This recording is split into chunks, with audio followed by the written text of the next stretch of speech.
We're going to call the Admin and Finance Committee to order. Roll call, please. Okay, Ms. Beebe? Present. Ms. Beebe's present. Ms. Bofi? Here. Ms. Bofi's present. Ms. Bradford? Ms. Bradford's absent. Mr. Garvey? Mr. Garvey's absent. Mr. Gio? Present. Mr. Gio's present. Ms. Hill? Present. Ms. Hill's present. Mr. Lee? Here. Mr. Lee's present. Dr. Moranti? Here. Dr. Moranti's present. Ms. Orange Jones? Ms. Orange Jones absent. Mr. Romer? Here. Mr. Romer's present. Mr. Wagasback? Here. Mr. Wagasback's present. You have a quorum. Thank you. First item. Your consent agenda is ready for approval, pulling items 2.1, 3.1, 3.3, and 7.1. To clarify, item 3.2 is on consent. Do I have I guess we have to have a motion to accept the consent agenda as amended? So moved. Okay, Mr. Lee? A Second. Ms. Bofi? Any objection? Okay, next item. Your first item is item 2.1 on page 1, consideration of RSD contracts of $50,000 and under approved by the State Superintendent of Education. The recommendation is to receive. Do we have Dr. Moranti, a second? I'll second. Mr. Romer? I have an informational question. Okay, Mr. Lee? The last contract on page 2, is that public relations for the Department of Education? I don't understand what it says It's for community relations and enrollment advertising in school in our school systems. Statewide? In the districts where the recovery, this is all recovery school districts. Oh, so okay. yeah. Okay. So this Well, is I in didn't- East Baton Rouge, Point Coupee, Caddo, and Orleans. See, I didn't see where it said that. Maybe it did, and I didn't. Any other board discussion? Ms. Beebe? Yes, sir. Okay. I had question on this advertising firm, and what is the term? Is it for a full year? Is that the cost of the contract? I believe it is. It's for up to a year. Yes, ma'am. But why do we need this kind of money spent on public relations? Well, across those geographies, we have nearly 60,000 kids. So you're talking about a little bit less than $1 per child. And we're doing that because we need advertising effectively to show our parents which school options are out there for them. In particular, in New Orleans, for example, we have a choice system where parents are across the city, and we need to make sure that they're aware of every one of literally dozens of school options. The same is true in North Baton Rouge, where we have a choice system, and as we work in additional parishes, we need to make parents aware of the various options. So it's about $1 per child for such a service. And what line item is this from in the budget? Is that from a specific? It's paid for with interagency transfer, or MFP. MFP. Yes, ma'am. And where is this This is from this firm from? New Orleans? they are located in New Orleans, yes. And then why do we need, okay, I need to ask the question. And if I RSD. Yes. I'm sure they have the superintendent, a finance officer. Why do they need consultants for finance? Which contract are you? That's A&A Consulting. It's $14,400. Well, this is a particular piece of the financial question. And I think, by the way, it's worth mentioning that all of these contracts, I recognize that we are a state board, but this is a school system. This is the school district. And there are statutes that govern that the RSD receives its money from the Orleans Parish system in specific ways. And that relates to MFP, federal dollars, and FEMA dollars, as well as tax credits and insurance settlement funds. So how the rules govern that those dollars go from one school system to the next is a very, very complex thicket of financial considerations. This is a consultant, it's a $14,000 contract to help the district manage those transfer processes with the right policies being applied. But shouldn't you hire administration who's competent to do this? Well, remember that this district operates on 1.75 cents on the dollar. So whereas a traditional school system takes, we'll say by way of the 70-30 rule, roughly 30 cents for administration, this school system takes only 1.75 cents. And as a result, the answer is no, they can't really hire full-time staff. And so they're looking for ways to not have to hire full-time staff because they don't have the money. The money goes right to the schools to do some of this policy and administrative work. And this is an inexpensive way to do it. So there's no chief financial officer? There is a chief financial officer, but there is a very lean staff. I'm estimating, but I would say next year the Recovery School District, which manages almost all of the schools in New Orleans, will only have roughly 50 central staff people in its entire central office. Any other board comments? We do have one speaker, Ms. Barrios, who's representing herself. Lee Barrios, retired teacher from St. Tammany. I know I'm whistling in the wind when I get up here and ask about these contracts, just like obviously Ms. Beebe was, but I still feel like I have to do it. The first one I have a question about is the Family Service of Greater New Orleans $50,000 contract to provide counseling services. At the same time, you're promoting the changes in Bulletin 7041 that would remove the requirement for school counselors. The requirement. We understand what that's about, Superintendent White, that you're not telling districts not to have counselors, but it's their option. And yet here we are paying for outside counseling services. It seems like the Department of Ed is getting to be an outsourcing operation. Also, under the Peter Mayer Advertising, Peter Mayer is the premier advertising agency in New Orleans. We know what advertising is about. It's to sell something.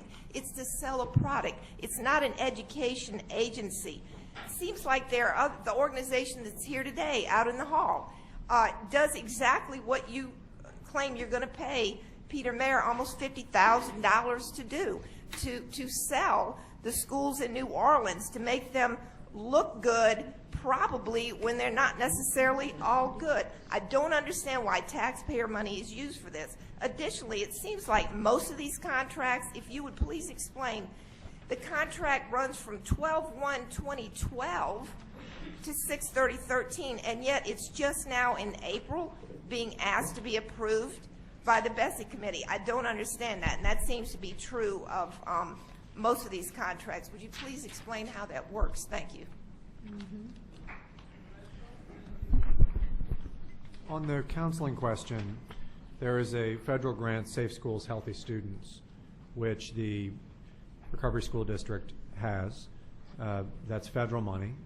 You cannot hire counselors with that money. This is a contract to meet the parameters of that grant, and so that's why that has been done.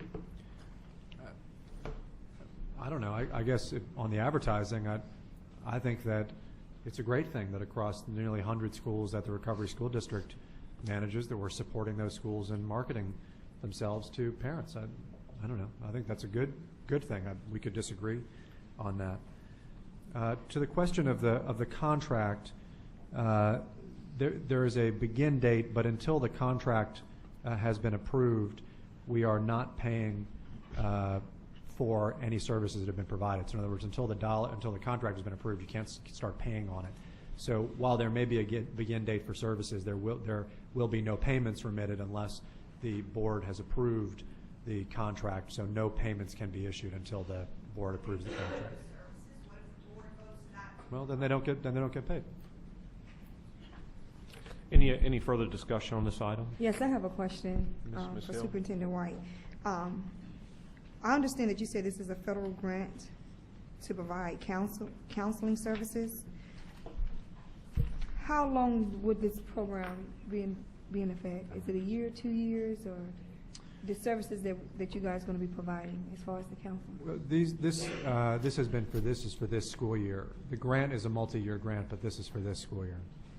Okay, because I guess I just have some great concerns, because I remember when the Department of Social Work with LSU approached the RSD, we're trying to provide services for this particular group of students in the Recovery School District.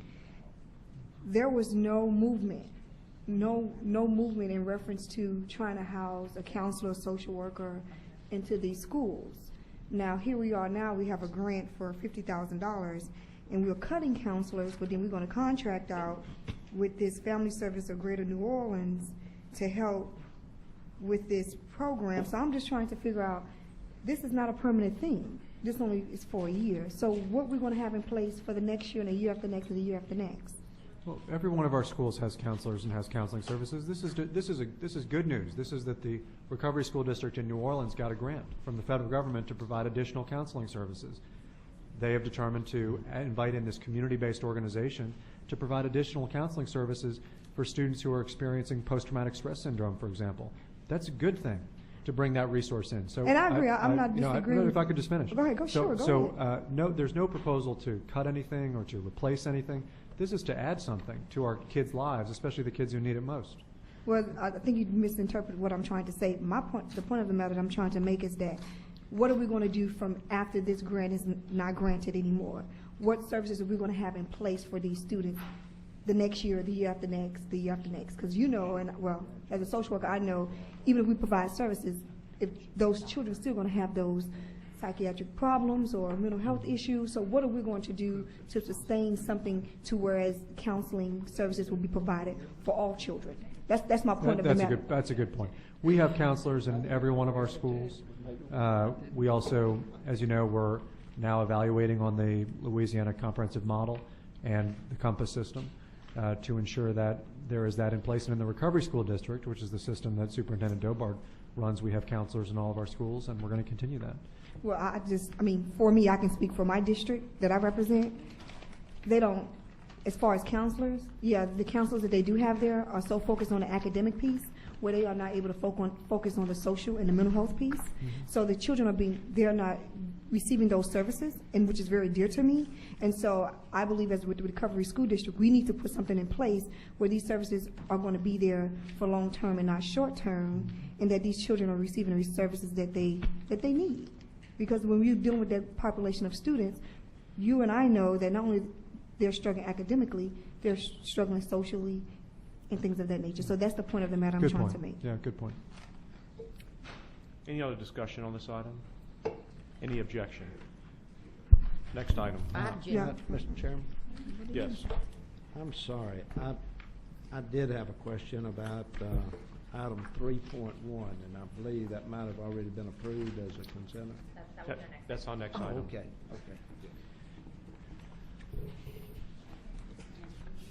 Ms. Beebe, was there? I voted against. Ms. Beebe objected. And Hill. And Ms. Hill. Next item. The next item is item 3.1 on page 3. Consideration of audit reports. The recommendation is to receive.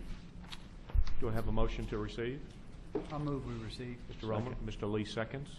But I do want to discuss. Yes, sure. Okay. Go ahead, Mr. Lee. Several of these items have been already addressed and resolved, and that's good. But some of them are ongoing. And I would hope that our putting it on the consent agenda does not indicate we're just brushing over it, because those items that are ongoing need to be resolved. And I just want to be sure that some way or the other they do get back to us indicating they have been resolved, because some of them are fairly serious. And I noticed that you indicated that several school systems are operating with a deficit operating balance. And some way or the other, I think we're going to see more and more of that. It's going to have to be that's going to have to be resolved. Mr. Romer? I would echo what Mr. Lee said, and I would ask Mr. Giardelli, a question, which a number of these items, of course, the date on some of these is a bit, almost a year now. Do we what is the procedure when you have recognized an item that you've brought to our attention that remains open? 90% of these have been resolved according to what you put here, but there are some that remain open. What is the procedure with your office, or is that on the department's procedure to follow up with those districts or schools that have an issue? Normally speaking, Mr. Romer, we are in communication with Education Finance, and they know which of these are ongoing. We provide them documentation, spreadsheets, so they know, and then they use that as part of their risk assessment process as to which schools they're going to take a look at in the upcoming year. I mean, our job basically, we're like the traffic cop. We just write the ticket, and then after that, it's up to whoever's running the program, to take. But Ed Finance takes all of that into account, and we give them a fairly detailed list of items, and what they ask for my input as to whether or not I consider them material or serious, and that's part of their process to put together their risk assessment, and that's what they use to decide which schools they're going to look at the next time around. Mr. Gia, would you state your name for the record, please? Yes, sir. Dudley Garridell. I'm the Director of Internal Audit at the Department of Education. And I see, and I hate to do this, Ms. Cino, if you don't mind coming down and answering, just for clarity, a few questions real quick. I appreciate it. Clear up for me, make sure I understand that, and I want to echo what was just said and think back on how we've done this previously, just so other board members who may not have gone through this procedure before or maybe new to it. You track these findings, and at some point, if you deem them significant enough, there are different levels of kind of intervention. Is that correct? Yes, Bessie and I with the department. Yes, that's true. Dudley and I work, and our teams work in partnership so that he identifies the findings, reviews the audit reports. They are then transmitted to my staff as well as other program areas in the department should it be something specific to a federal program. But my staff tracks that through the fiscal risk assessment. We, if they are deemed to be significant, we ask for corrective action plans and monitor that. If not, we send an initial letter asking, what might have been the resolution. But we do monitor that in our office. Okay. All right. Thank you. I have a question. Ms. Bopey? Why are we so far behind? So I see June 30th, 2011.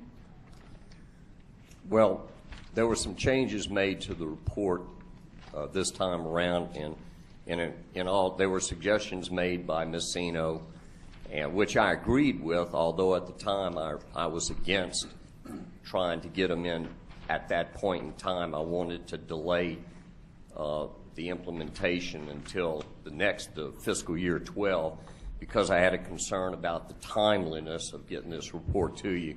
It should have come to you originally in December.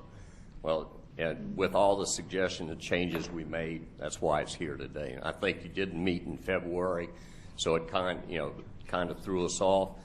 But it would have come to you in December, and I was in agreement with all of the suggestions made. I just had a concern about whether or not there would be a timeliness issue with the report. In the future, are we going to receive the report in a more timely manner? Just as you have in the past, ma'am. You will. Thank you.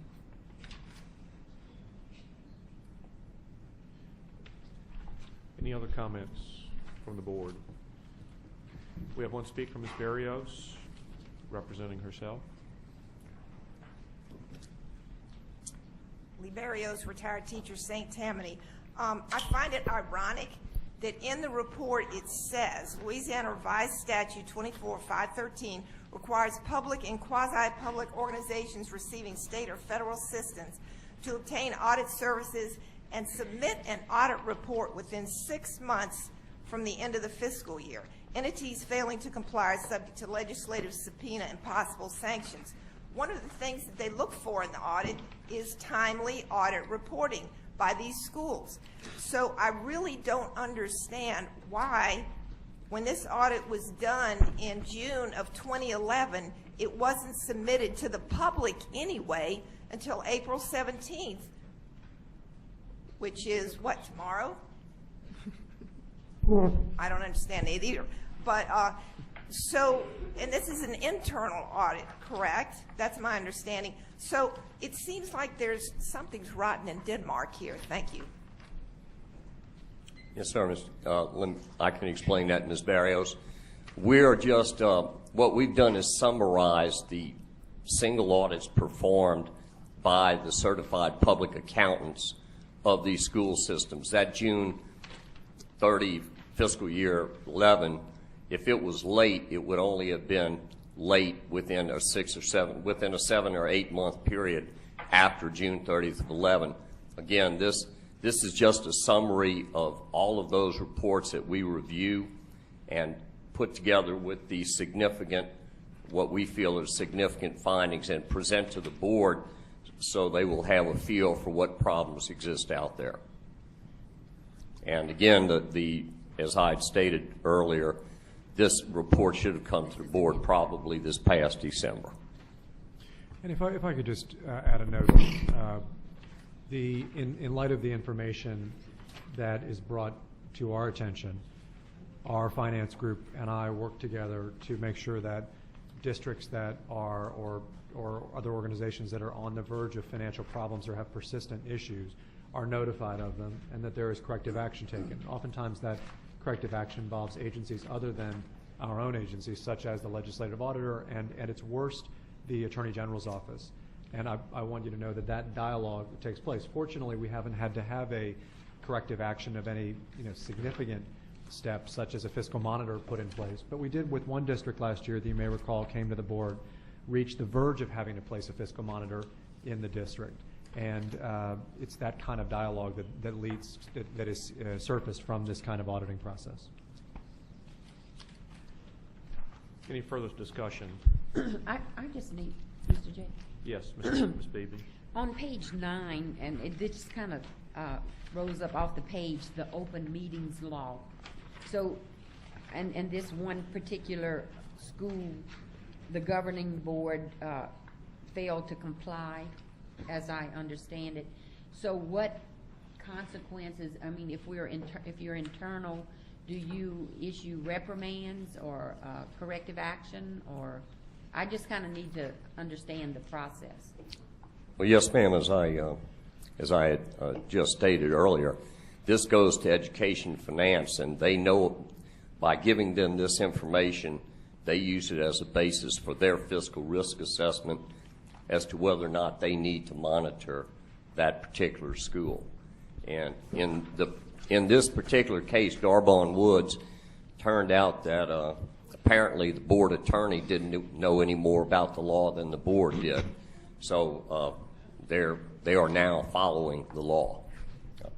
And So you're, if I may, Superintendent White, so you're auditing more processes, if you will, than financial. You're doing the whole spectrum of board management, the whole gamut? Well, again, ma'am, as I stated, we're like the traffic cop. We summarize this information from all the reports and we give it to the board. My job is to present it to you, and then after that it has to go to whoever is appropriate for resolution. We're not the judge and jury. We put the information out there, and really at that point it becomes the responsibility of other programs in the department or the board itself. And one of the reasons this was started originally was to give board members an idea of what things were happening out there that indicated some problems. And sir, I just want to clarify, I hope you're not misreading. I just want to have a better understanding of the process. So you just clarified that you're presenting the information, and as in a collective body, or I guess even as individual board members, we can certainly take this information and do more investigation, if you will, or ask for further inquiries, investigations, or so forth? That, ma'am, is actually the point, and that would be great. You know, if a board member in a particular area wanted to ask a question of its school board or a charter school, I think that would be terrific, personally. Okay, so I guess one final comment. So this information is presented, and it is certainly expected of our state superintendent to follow up on these concerns. Well, I suppose, or his designees. In this case, that would probably be Ed Finance. Okay, thank you. You're welcome. Mr. Gardelli, could I ask that you just put together a little simple outline of the process, the audit process for the board, about, you know, the local audits and how that flows and the timing, to increase our knowledge of the process? I think that would be helpful. Certainly. Any other discussion? Any objection to receiving the report? Motion carries.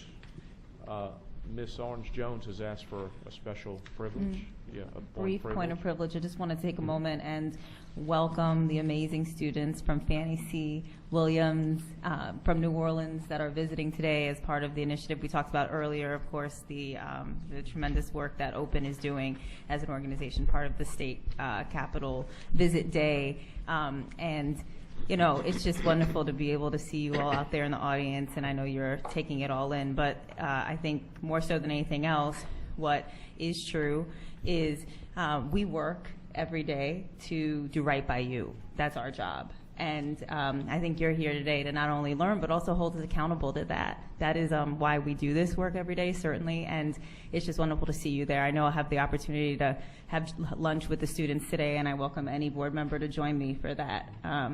But just want to make sure that you guys are recognized for being here to learn a lot about what's happening in Baton Rouge and all of the policy work that we're doing to ultimately do right by you, so you can accomplish your dreams and goals in life, which is what this is about. Thank you, Ms. Jones. Welcome. Next item. The next item is item 3.3 on page 19, consideration of ratification of the board president's submission of required legislative reports to the Louisiana legislature. The recommendation is to ratify. Do I have a motion to ratify? Motion. Ms. Beaufy, Mr. Lee, second. Any discussion?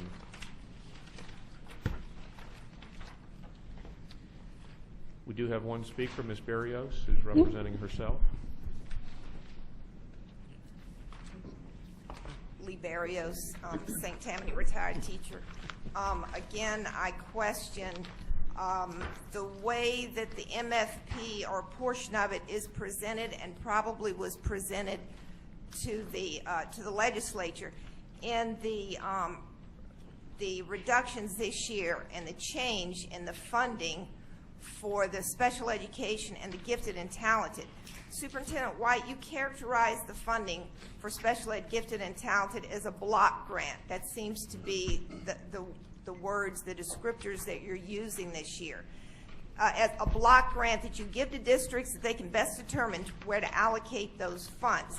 However, according to Louisiana Revised Statute RS 1772F, and I'll read it just to make sure it's clear, in addition to any other requirements of the MFP formula as most recently adopted by the State Board, by BESE, and approved by the legislature, the State Board, beginning with 2010-2011, which was only a year ago, and continuing thereafter, shall require each city, parish, or other local school board to expend funds generated by applying the weighted factors contained in such formula for at-risk, career and technical, special ed, and other gifted and talented students, and gifted and talented students on personnel, professional services, instructional materials, equipment, and supplies that serve the unique needs of students who generate such funds, and to submit annually a report to the state, to BESE, and details of the types of activities which these funds were expended to serve the needs of the weighted students at all schools that serve such students.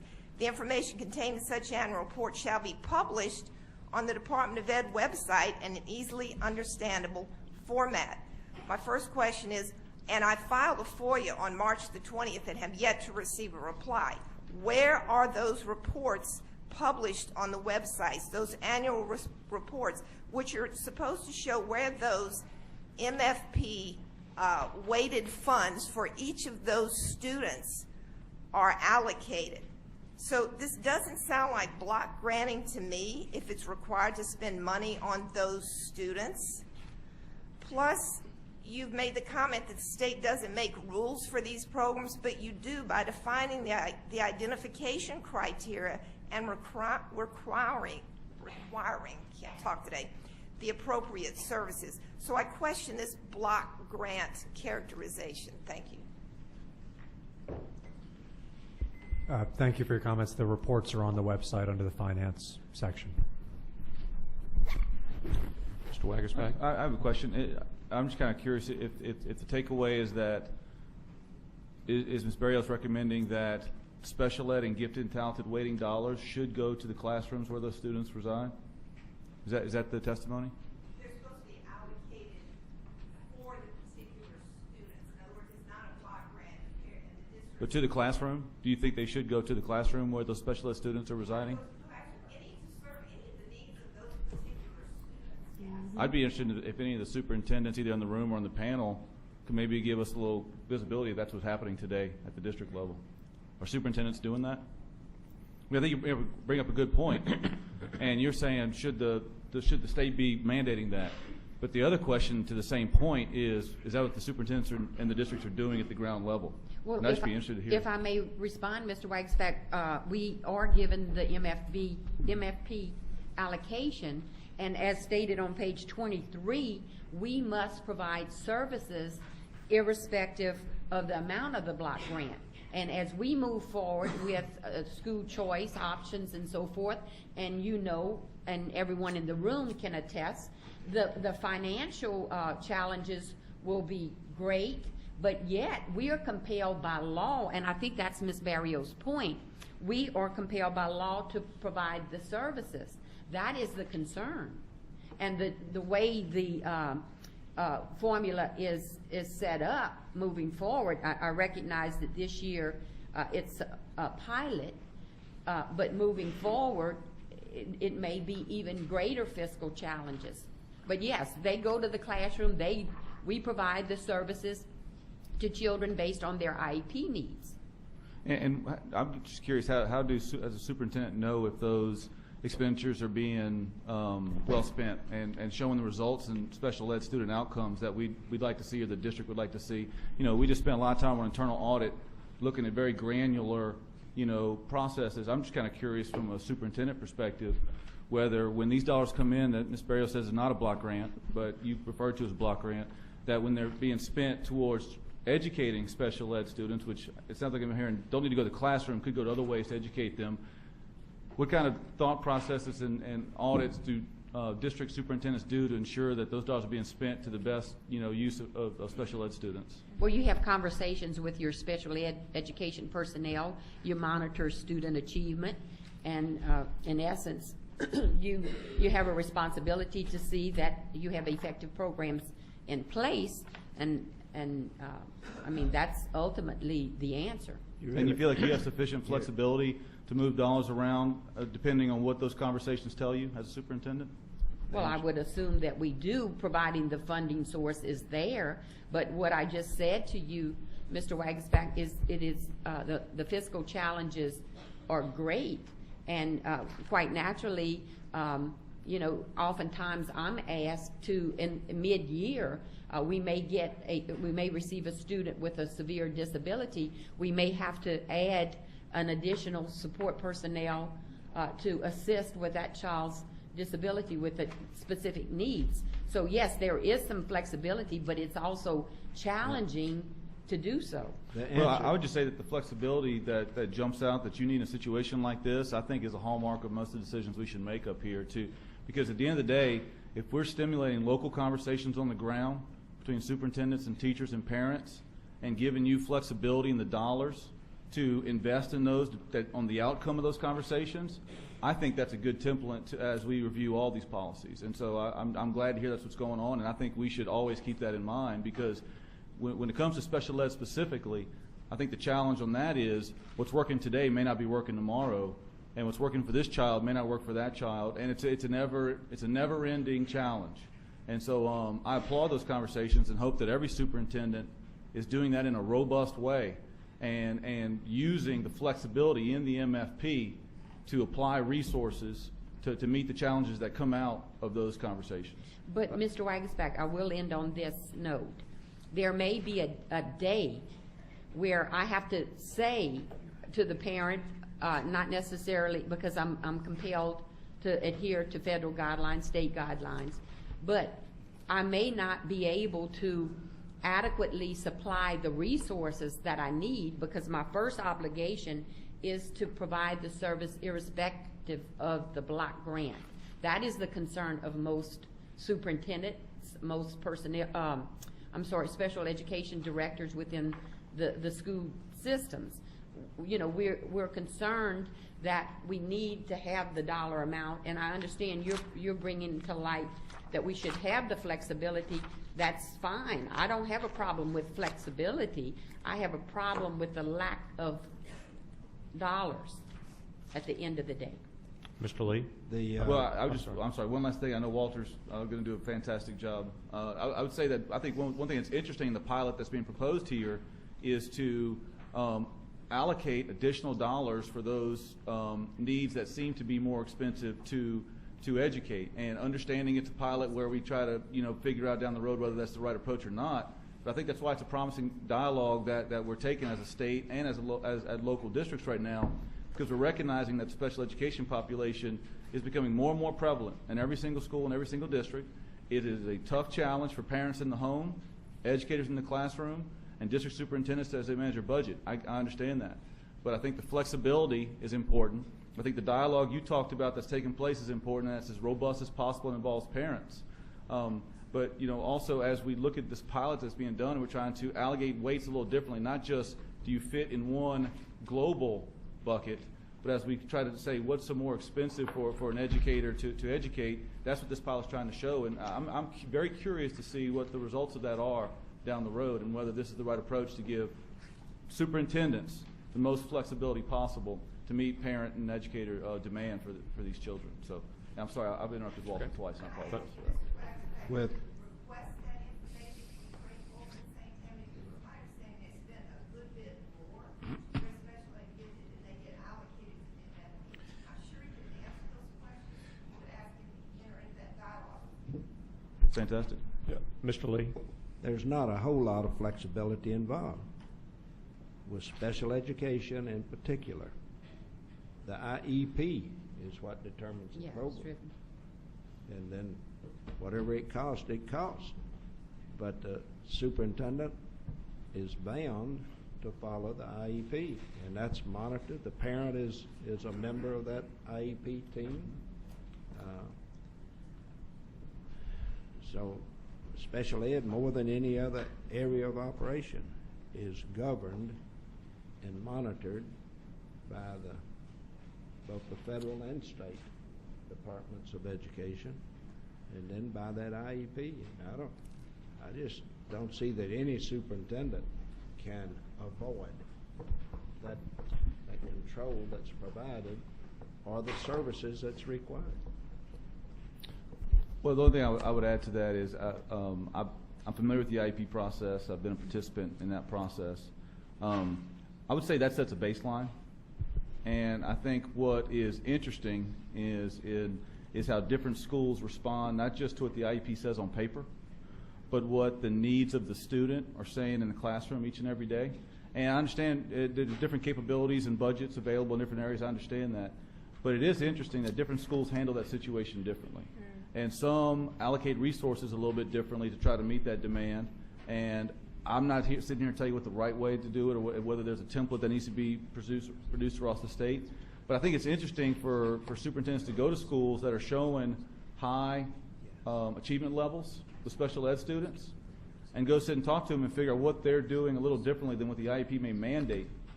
But what are they doing to supplement the IEP that's getting higher results? It may be something that other districts can learn from. It may be something that's unique for that area. I don't know the answer, but it's obviously something I think this is a growing challenge we have to face as a state. And I think we can do beyond what the IEP mandates, and I think some schools are doing it today. I think you're making a good point about special ed, but it's not just special ed. You see the same thing. Some school systems do a much better job of being effective with student achievement than other school systems. So you're always going to, no matter what's on paper and no matter what's required, it all gets down to people and their implementation. It always will. Any other discussion on this Just item? as a follow-up, Mr. Jay, and I have to agree with Mr. Lee. When I talk about flexibility, those districts who have a little reserve, I mean, because oftentimes as the personnel director, I'll have the special ed supervisor come to me to say, look, I have a need for another support person. So in that sense, there's flexibility. But at the same time, it becomes a challenge because you're addressing the concerns of the student with disabilities, but on the other hand, you also have to recognize that you have students within the realm of regular education. So again, we end on the note that it is extremely challenging financially, and that's what this whole conversation is about. Just to simply, and it sounds wonderful that, yes, you get a block grant, and so we do know that we're compelled to adhere to the IEPs. We recognize this, but at the same time, the issues are there.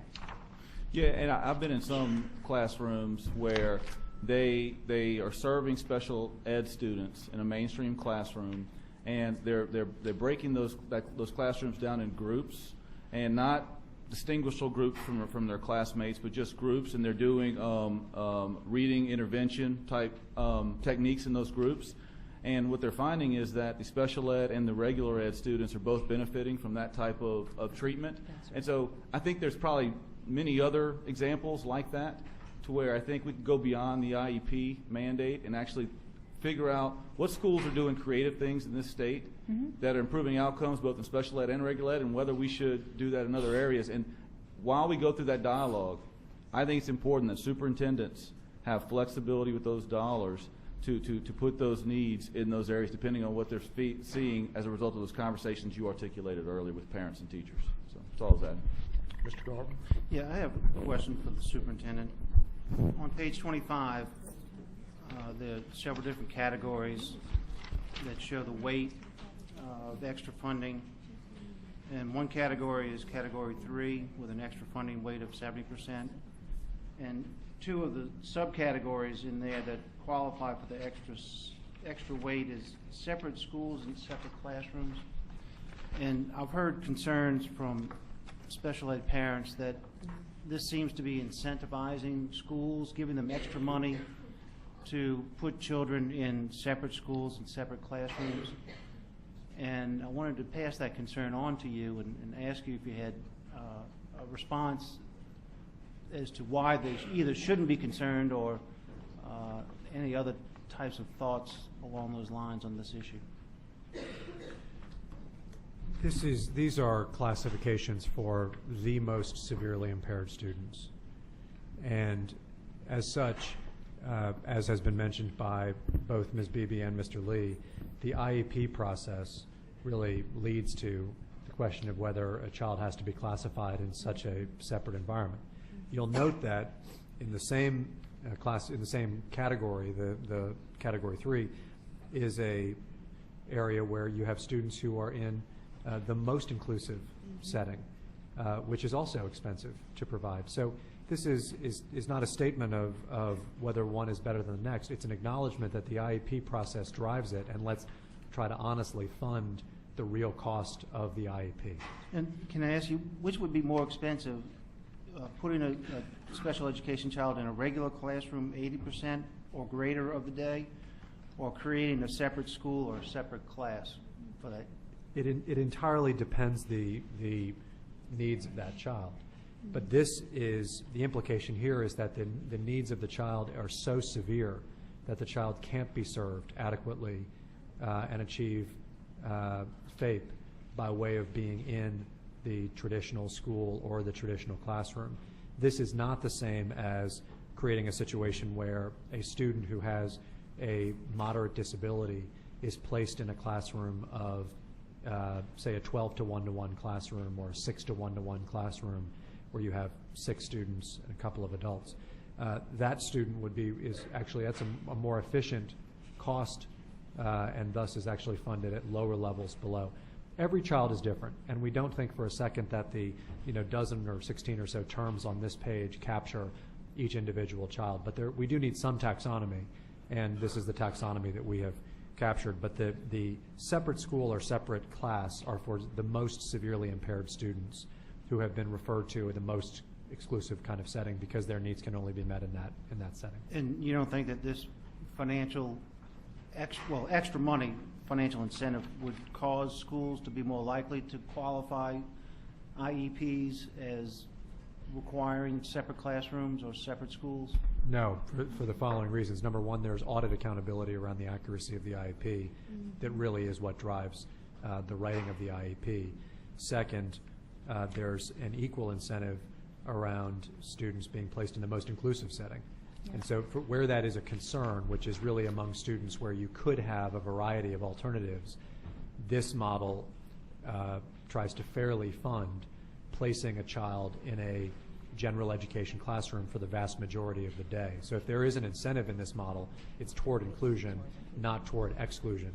These are such rarefied settings, hospital, homebound, separate school, separate classroom, that they're driven really by the severity of the disability, and there's no getting around that. We also, for what it's worth, have expanded the funding nearly twofold in the high-risk pool, which is the pot of money on which schools, it's not in the MFP, that schools can draw down to fund the most disadvantaged kids. The way we did that is by ending central programs under IDEA and putting money in that pool so that schools can draw it down directly.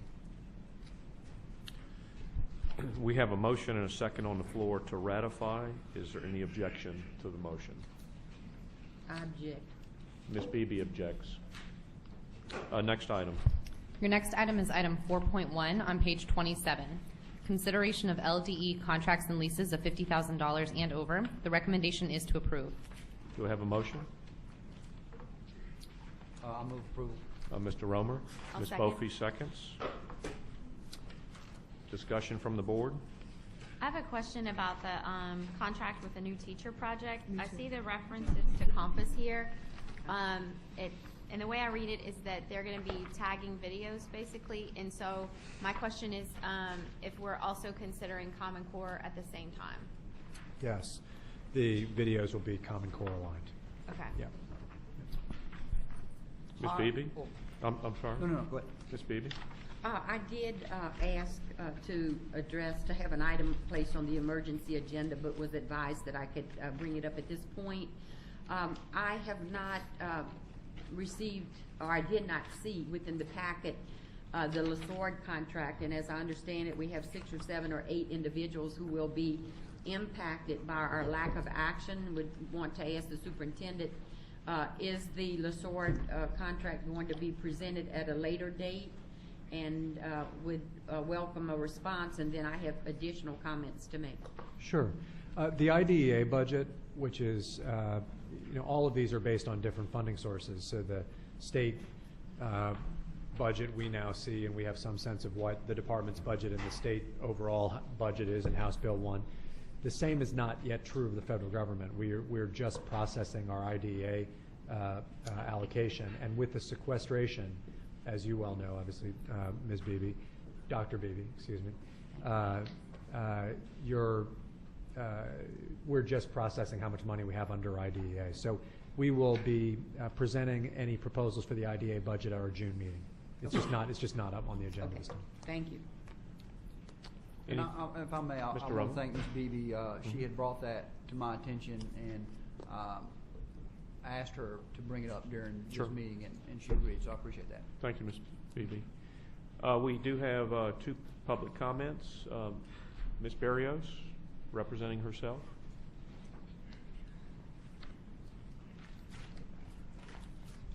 Lee Berrios. I have questions about several, but I'm going to limit it to the contract to the new teacher project for $2,399,471. I'm sure that probably a lot of people here know what the New Teacher Project is. It's an organization founded by Michelle Rhee, who has found herself lately in quite a lot of trouble. But it was, the New Teacher Project was researched by the National Education Policy Center fairly recently. NEPC is a real research legitimate organization, not one of these AstroTurf organizations.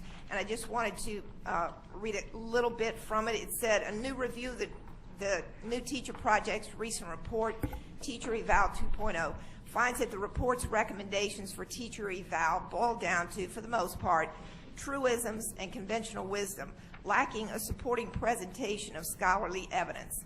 The report was reviewed for the Think Twice Think Tank Review Project by Vanderbilt University professor H. Richard Milner. In his review, Milner notes that the report suffers from several additional problems. Among them, it assumes teacher evaluation reform can be a panacea for resolving far greater educational problems. He finds that the report has a misplaced emphasis on standardized tests and value-added assessment, while ignoring more than a decade of evidence detailing the limitations on the use of these measures, and so on and so forth in his report. But my primary concern is that we are funding, instead of our teachers who are coming out of our universities who are certified, we're funding Teach for America to the tune of over $1 million a year, the New Teacher Project, which is really just an outgrowth or an arm, I'm not sure what you call it, of Teach for America, which was also originally started by Michelle Rhee. And then we have this new organization that we talked about earlier, getting funding for serving as an employment agency for the Department of Ed. I don't understand it. I think it's way too much money, and we need to start supporting our certified teachers in this state. Thank you. Members, thank you to Ms. Barrios for her comments. For whatever it's worth, we made a number of adjustments in our Compass system this year. And one of the, I can't tell you how many meetings I've been in with teachers where the main point was help us show us what the Compass rubric actually looks like in practice. And whether that means direct trainings or whether that means videos embedded in the Compass rubric to demonstrate, well, I want to see what a 4th grade math teacher looks like in student engagement at a level 3 on the rubric. We've committed to our teachers to do that. That's, with respect to the comments, has nothing to do with whether they're alternate certified or whether they're traditional certified. It's just about giving these resources to our teachers. So this is a proposal to adjust this contract with this group that already has helped us to develop the Compass system to do a little bit more.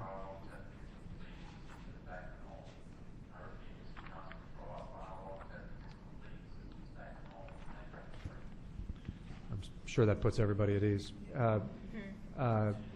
To supply our teachers with these resources. That's really all we're doing with this.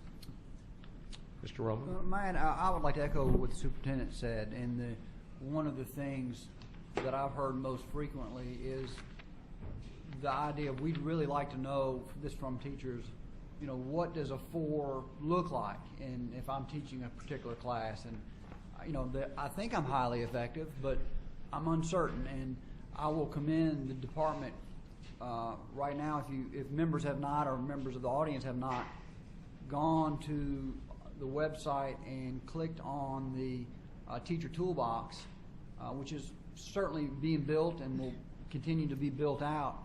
It is I would recommend that you go and do that. There are a number of tools on there, and I've gotten feedback from teachers that think that is going to be very useful for them to use as a resource.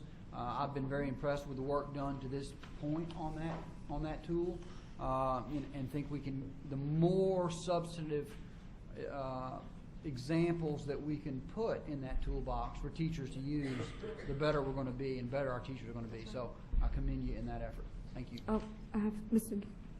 Ms. Hill? I just want to speak in reference to the New Teacher Project because I'm not clearly understanding why we are amending their funding, increasing as well. But anyway, yesterday I had the opportunity to visit Dutchtown Senior High School, which is considered one of the high-performing school districts and school.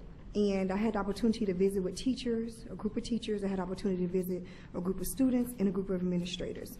And one of the major concerns that the teachers expressed to me was that they don't understand Compass.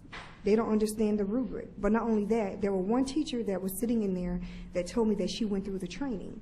And when she went through the training, that it was very helpful for her. But all teachers don't have the opportunity to go through this training.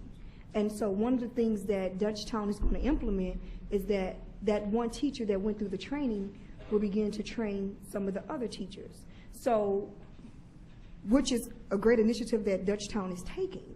So now here we are trying to give more funding to this program to offer video training and things of that nature, when we can utilize our own internal resources of those teachers who've gone through the training, who understand, and let them train other teachers. That's number one. And then number two, another concern with the teachers that they expressed, the toolbox that Mr. Roma expressed of. These teachers told me it's nothing, it's empty. It's an empty toolbox where they don't understand, and when they go to the toolbox, that they still don't have a clear understanding. So the department needs to adjust and look at that as well. And so as I listened to their concerns, because that's why I was there, I mean, these teachers are frustrated. Not only they're frustrated, they're doing their best. And this is one of the high-performing school districts in the district that I represent. And they are having so many concerns. These teachers are even high-performing teachers as well. And so my concern is if a school of that magnitude is struggling and having issues, my concern about those schools who don't have the resource like Dutchtown Senior High School, if they're struggling, what about those low-performing schools? They're even struggling even more. And so we need to do something. And I think by us trying to continue to offer more funding through other programs, we need to start to educate and train our own teachers to train other teachers and put the money where the resources really need to be. I agree, and thank you for that. And that's why we have 2,000 teachers coming together, as you know, Thursday and Friday, and as our Teacher Leaders Program. Every school in the state, and Dutchtown, I believe, has 2 representatives will be there, and couldn't agree with you more. Ms. Beebe? Just one short comment. I have to agree with Ms. Hill. In fact, I met with a group of teachers in New Orleans this past weekend, and the concern is for a lack of support and assistance. And I do appreciate the fact that we have the teacher cadre, Superintendent White.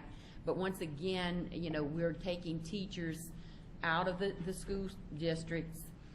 They're going to be attending professional development activities. But the real concern I have as it relates to this item is the new teacher project based in New York. What happened years ago in Louisiana, and I'll go back to at least to the last decade, and we saw progress being made. And, you know, many people, we had professional learning opportunities. In fact, Superintendent Picard's legacy was teacher quality. So the emphasis has been on professional development, professional learning. I will say this again. Teachers are overwhelmed. Principals are overwhelmed. District officials are overwhelmed.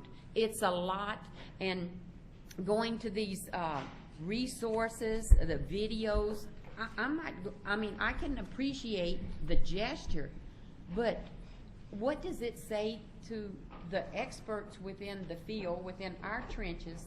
We have quality teachers, but yet they're being overlooked for this group in New York. And, you know, I apologize to those of you who find it offensive, because I love people from all across the United States. It's not a direct attack. It's just that I value our people and their talents in Louisiana, that they could come to the table here, millions of dollars, amended contracts. We have quality people in our state, and I'm going to continue to say it publicly. I'm not going to approve any out-of-state contracts. I'm sorry. It could be my son, or it could be a relative from out of state. I believe that we have quality people in Louisiana. Ms. Beebe, I have to ask, just as another board member, the Teacher Leader Project is in-state teachers coming together, trying to get consistency across districts. Yes, sir. Ms. Hill is looking, in her comments, was looking to promote in-state type activity like that. You made a comment that now we're taking teachers out of the classroom to have that training. What would you recommend? Do you do that on the weekend? What is your recommendation about how you would do that? Well, I say you give it time. You build the plane before you fly it. So okay. you would so, recommend no, at you this asked me stage a you would question. recommend at this stage that we do not do that? What I'm saying to you is it should have been, the professional learning should have taken place before we implemented the process. So you would prefer not to do it at this stage? To train our teachers? Well, you said Well, that you were okay, taking them out of the well, classroom. Yes, we're taking them out of the classroom. When you take the teachers out of the classroom, you're taking away quality. So that's going to have a negative impact. We, at the local level, are having to take our professional development money to pay teachers to build a curriculum that the State Department should have provided to us. This should have been preliminary work done prior to the implementation. That's what I'm saying. So what is your recommendation at this stage? Well, my recommendation is to suspend the teacher compass, delay until we build the plane. Then once we're ready, we have it built, then we can fly it. We have the professional learning to take place during the summer months, pay the teachers to come, but we're expecting them to work all day, to work in the afternoons, to work on weekends, to build a curriculum. We're going to out of state. Well, I've been critical of New York, but that's our only resource. We're having to go to those places, a Common Core, and the Common Core is about to go out of the window. So I say delay. Thank you for that clarification. We do have one other speaker, Mr. Phil Wilson from the LSU Health Science. It's relative to Lessard, and since that's not currently in this item, would you still like to comment? If I can make just a really brief. Certainly.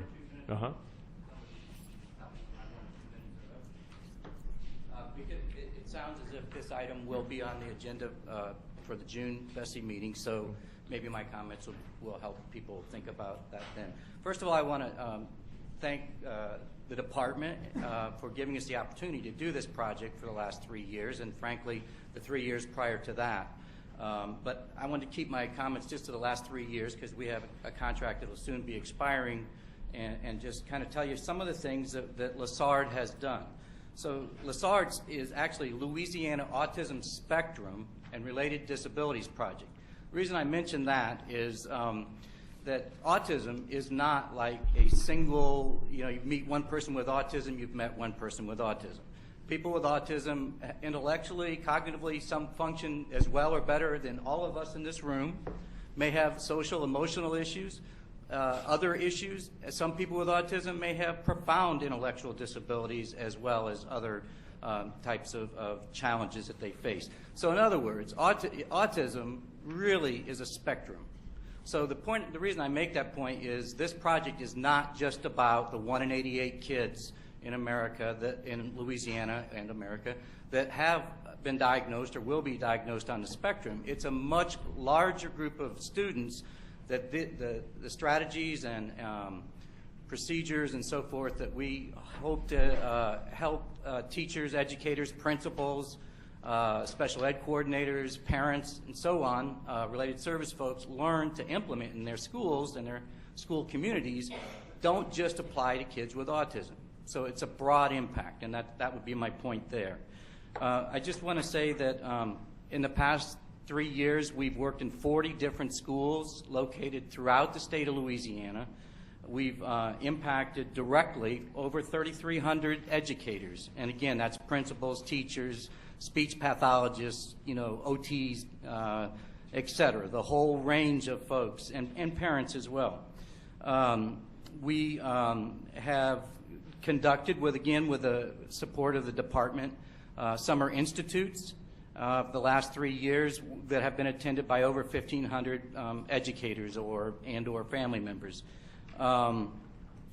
We have a collection of online modules that were the topics were culled from the literature in terms of what are the important things for people with autism and other disabilities in terms of making their school experience better. We have 9 of these modules. They're very in-depth, and teachers whether they're in the LaSard project or not, are free to go to those modules and I'm going to ask you to go ahead and wrap up your okay, comments. and please. learn from them. You know, we have a series of online work groups that are very, very popular right now, and we cover a lot of evidence-based practices.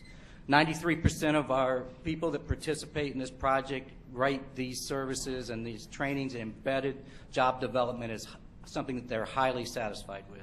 So I hope that the board will consider this at the June meeting. It's very important. We have people, you know, around the state who find this project to be very, very helpful. Thank you for sharing your that time. update and thoughts. Appreciate it. Any other comments on this item? If I could just make one comment to that. Once we break, if you wouldn't mind coming up, I'd just like to kind of chat with you briefly. Mm-hmm. Okay, we have a motion to approve, and it's been seconded on item 4.1. Any objection to the motion? Object. No. Ms. Hill and Ms. Beebe object. Next item. Your next item is item 4.2 on page 32. Consideration of federal and state grants and allocations to LEAs, Type 2 charters, approved non-public schools, and community-based organizations. The recommendation is to approve. Do I have a motion to approve? Mr. Romer? And I'll second, and Ms. I have a Bophy? comment. Mr. Romer? On the item, I apologize, it's on page 34, the reimbursement for advanced placement in IB test fee. I want to make sure I understand, who was eligible to be reimbursed? Was it anyone, or was it based on financial need? It is based on two things. And just to take a quick step back, as of last year, we were we were the lowest state in the nation on advanced placement test taking and advanced placement test passage. Thanks to really the work of Ernice Singleton and Ken Bradford, who are in the room here today, I'm happy to report that this year we have increased by 6,000 students this year alone over last year, the number of students that are taking an advanced placement course. Ernice and Ken are also working on ensuring that we increase the rate of students who then take the test. Mm-hmm. But interestingly enough, 4,000 of the 6,000 were in focus schools where we specifically had a district train the teacher, or his principal volunteer to be trained or to train the teacher. So what you see is that it's in these schools that have stepped up and said, we're going to have the teacher trained, because you remember, Mr. Romer, we also provided that training, that you see this. And I think we increased the number of kids participating in advanced placement in this state by a full 25% this year, which if we do again this upcoming year will put us much closer to the middle of the pack, and our aim is to be top 10 in advanced placement across the country within the next 5 years. So that's a long way of getting to the question. One of the ways that we have created the incentive for schools is to say that any free and reduced lunch child, or any child in a course that is a class that is a new class within the school, will get the reimbursement, which means that we're means testing it for socioeconomic issues, but also we are trying to create an incentive for schools to open up a new class. Mm-hmm. If I may respond, Mr. Chairman, I appreciate the report, and I applaud that we've increased the AP. I think that's a great. I hope we continue to make that kind of progress. I have a specific question that was brought to me by a teacher in East Baton Rouge, and so I'm curious as to the possibility, if there is any. There seemed to be some confusion in EBR in regard to the deadline of when the reimbursement needed to be applied. And I think there's some truth to that. I'm not certain. Is there any way to remedy if, in fact, a child was eligible and did not fill the requisite paperwork? Could it be open to them to get reimbursed? Is it possible, or we'd have to do a separate allocation or go through this process again? I don't see why not. And I don't know how big. I mean, I just know one particular teacher who was teaching an AP course who was concerned about a few of her students who were struggling to pay for the exam, quite frankly. I think one the way we can do this is if any member knows of a situation where there's in your district or elsewhere where there is a potential miscommunication, because we do have a family to school to district to state issue here. Please notify us. We would never want to not have a child take the test just because of a deadline issue, so please just notify us and we'll get the issue. Ken and Ernice and I will work on the issue, get it rectified. Is it possible to be proactive and actually send to send a note to districts informing them that we don't want any child to have not taken this or not take it because of a paperwork issue? We'd be happy to, absolutely. great. And so, board members, so you know, on both superintendent conference calls as well as in repeated superintendent newsletters, there has been a notice of this going back many months. But I think that's a good point. We should indicate that if someone has not made the deadline, we don't want to prevent a child from testing just for this issue. So Ken and Ernice, I would ask your assistance with that. Thank you. Mr. Chairman? Ms. Popey? Well, I just wanted to comment. I'm looking at the allocations for the districts and was really impressed with the Lafourche, and I think it's Rapides. One is at $42,000, the other one's at $53,000. So this shows me that they've gotten real serious about increasing their offerings to students. And I just want to say that I think that's really impressive. The other thing that is also part of this agenda item, I believe, is the reimbursements for the educator leader cadre, and is another initiative that I'm really excited about. So, wanted to take this opportunity to recognize the department for, one, making sure that our students are getting the services that they need, and that we're utilizing our teachers as leaders in moving forward on this work. Thank you. And those teachers who came from parishes across the state really were the leading edge of the Louisiana Teacher Leader Strategy. So thank you for raising them. They owed a great debt of thanks. Mr. Garvey? Yes, sir. I had a question for the superintendent. You mentioned that we are paying for some of these AP tests for low-income students and for students taking a brand-new course. If there are students in courses where the school has opened up a new course, we said that we would fund that as well. And that's just for the first year that course Correct. exists? Correct. The second year of that course we don't pay? Correct. Okay, I wanted to get that straight. Thank you. Unless the student is a free and reduced lunch student, which is the majority of our kids. Ms. Orange-Jones?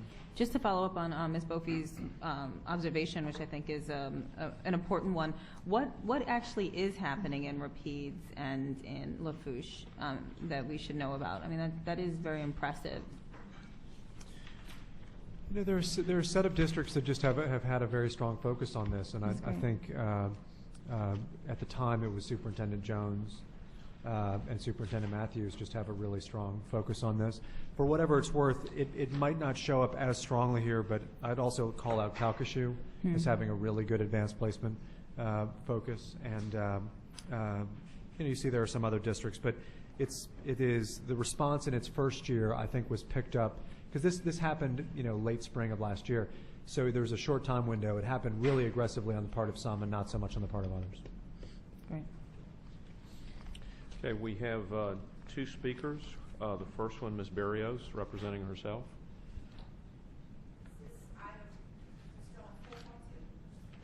Yes. Okay. Ms. Krutzer, representing, she's on the Monroe City School Board. We appreciate you being here, and you have a question, it looks like. Yeah, please. Please come join us.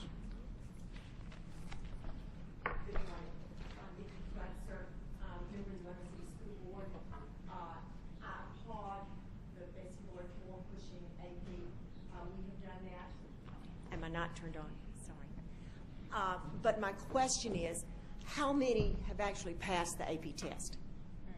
Well, since we started the initiative, we haven't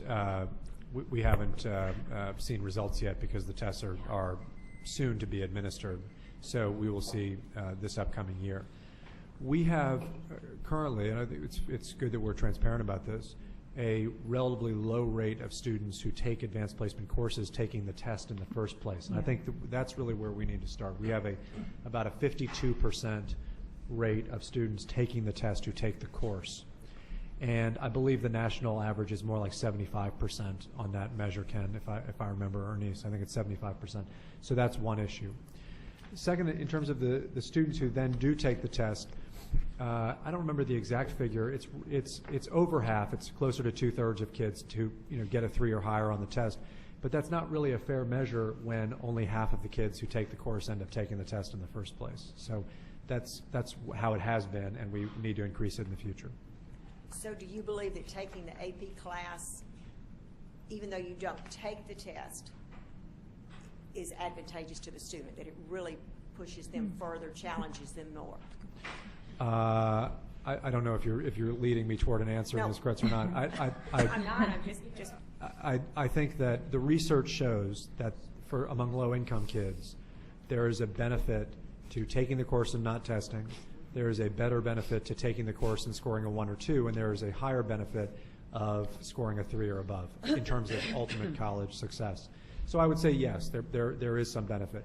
There's no doubt about it. The curriculum is validated. It's rigorous. The teachers are trained. It's aligned with the new standards. So there's benefit to it. At the same time, that we only provide 52% of the kids who take the course with the opportunity to take the test, that's obviously a problem. So we're seeking to change that. And since we don't have all of the information that you have, is it possible for me to go online and find out what my district, how many took it, how many asked for Oh yeah, absolutely. reimbursement? In fact, Ernice is right behind you, and we can email you and who the interim superintendent the answers. Well, thank you very much. Thank Ms. you. Crutch, I'm curious, within the Monroe City School District, have you seen an increase in the numbers taking it? Do you know, based on the policy, or have some of the schools historically had a pretty high AP course We participation? have promoted it very strongly. I will tell you that 3 years ago, we're under a consent decree with the Justice Department, and we were cited at Wasserman and Carroll for not promoting it. In actuality, we did promote it, but because students want to apply for TOPS, they absolutely just did not take the classes. There are many that won't get in the GT classes because they want to be able to apply for TOPS, and that, we haven't gotten the waiting list correct. Thank you. Thank you for your questions. I think that she brings up. Go ahead, I Ms. think she Buffy. brings up an important point, and I understand that the president is taking the superintendent's attention about the fact that taking the AP courses or taking the GT courses is a disincentive for students who are working towards a higher GPA on TOPS, and so I'd like for the superintendent to address that issue. Great. Thank you, and I can also answer this. I don't want to. The AP plan is a comprehensive plan that Ms. Singleton and Ms. Markham and Mr. Bradford have all put together, and so the plan basically tries to do the following things. Number one, create free trainings, college board training. I've been through this myself. Probably the best professional development I ever had. College board training. Create incentives in our accountability system, which we now have significant. 110 to take the test, 150 to if you pass the test, and the problem then is around student motivation. So, we've motivated schools to do this, we've motivated school districts to do it, but student motivation is difficult because there's no reward. And so we're thankful to Senator Ben Nevers for working with us on Senate Bill 202. Senate Bill 202, among other things, which I can talk about later, provides for a weighted GPA so that students seeking to achieve TOPS will get a weight rather than just on a 4-point scale. They'll be graded on a 5-point scale for an advanced placement or an international baccalaureate test, which is a big barrier. Also, we're moving AP courses into TOPS now. So TOPS previously did not count AP courses toward the TOPS core. Under this bill, if it passes, this would count toward the TOPS core. So it's giving students the credit for courses they deserve and making things easier for parents. Ms. Orange-Jones? I just want to know, I love the last question that was raised. I'm appreciating this entire line of thought. Just as we break down cohorts, if we were to look at African-American students, do you have any data for how African-American students are performing on APs currently and what we're learning? I don't have it off the top of my head. We looked at it last year, and it was deplorably low. It was low. It was really, really low, and especially in math and science. And I'm just speaking off the top of my head, as I remembered it, an extremely disproportionate number of the black youth taking advanced placement courses were doing it in AP English Comp, and that was kind of it, as I recall. I'm going off the top of my head. In fact, I don't remember that there were some advanced placement math courses where we didn't have a single African American student taking it. So A big piece of this is that, obviously, and if there's a free and reduced lunch trend also, that's a problem. That's low. Yeah. Okay. Thanks for just giving us that data. It's important for us as a board to know that. Any further discussion? Appreciate the dialogue. I think it's been healthy. And any objection to the motion? Motion carries. Next item. The next item is item 5.1 on page 41, consideration of RSD contracts and leases of $50,000 and over. The recommendation is to delete the Acumen Solutions contract on page 42 and approve the remaining contracts.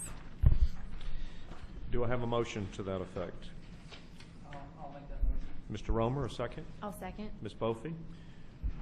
Any discussion on this item? Mr. Chairman, if I might just make a comment. Yes, go ahead. Thank you. Superintendent. That these are exclusively FEMA-funded contracts regarding architecture and construction for school facilities in Orleans Parish. We have one speaker, Ms. Berrios, representing herself. Lee Barrios, St. Tammany. A quick comment on the previous item that came up. I wasn't going to say anything, but Mr. White. Is this on 5.1 or the previous? This is 5.1, but I just want to make a quick comment. Okay. Since, just for clarification. So Mr. White mentioned that there's legislation that would require, through the force of law, for districts to weight their APs, some of their advanced courses. That's always been a decision that districts were given that flexibility that you often talk about, Mr. White. It's very controversial. Ms. Berrios, that item is completed. We're on 5.1. I just wanted to make that comment. Well, thank you for your comment. On the contracts, there are six contracts, and I realize this is FEMA money, but it's still money that's limited. There are six contracts that are amendments to contracts for large amounts. One of them in particular, the original contract was $1,500,000. The amendment is for $500,000, which is another third of that contract. And my question is, and sincerely a question, when all this FEMA money came in, wasn't an IG or some sort of inspector assigned to oversee all the building of the FEMA money for the RSD? Is that correct? Sorry, wasn't who assigned? Wasn't someone appointed, an inspector general or something, specifically to oversee all these funds that were going Not to oversee them, but to oversee the implementation of them from an investigative and auditing perspective. So it's post hoc, or some of it is during. Monitoring is probably the best word. Okay, so he gets all this information after the fact. No, he monitors, for example, not he, but his team. There is post hoc review of the finances, but there's also, for example, during the facilities building process, testing of concrete, on-site monitoring, including cameras that monitor the on-site construction. So it's not just a financial piece; it's actually a integrity of the implementation piece. But that is purely monitoring. That's not project management. Okay. Well, I just have to question, since these are architectural design increases, why these contracts, seems like always they come back and ask for increases. But there's another one I'm concerned about, McGlinchey Stafford, which is legal services. The original contract was $177,808. The amendment is $520,731. I mean, that's about 3 times a very large contract in the first place. And I realize that we're always going to need lawyers. We always need legal services. But it seems to me like we spent a little of this money up front to advise the RSD and other school districts to be careful about the constitutionality of some of these things that they're being sued over. It would be a lot cheaper than after the fact, the Supreme Court appeals and those sorts of things. So I just wanted to bring that out. Thank you. Just for the boards, and I should have called this out. This contract does not have anything to do with the construction. This is the legal proceedings of which you've been advised regarding the state as a defendant in a lawsuit in Orleans Parish regarding post-Katrina workforce issues, and this is the legal contract paid through state general funds for that litigation. Any further discussion? Any objection to the motion? I object. Ms. Beebe objects. Motion carries. Next item. The next item is item 5.2 on page 50. Consideration of a review of the 2013-14 budget for the Recovery School District. The recommendation is to defer. Do I have a motion, please? I make that motion. Ms. Beebe? Second? I'm sorry. Ms. Bophy? Mr. Garvey? Any discussion on this item? Members, this is a presentation for the Recovery School District budget. By statute, the Recovery School District is required to make a presentation to the board regarding this issue by May. However, there are, and this kind of happens almost every year because that statute exists, it's not really concurrent with school district's financial picture.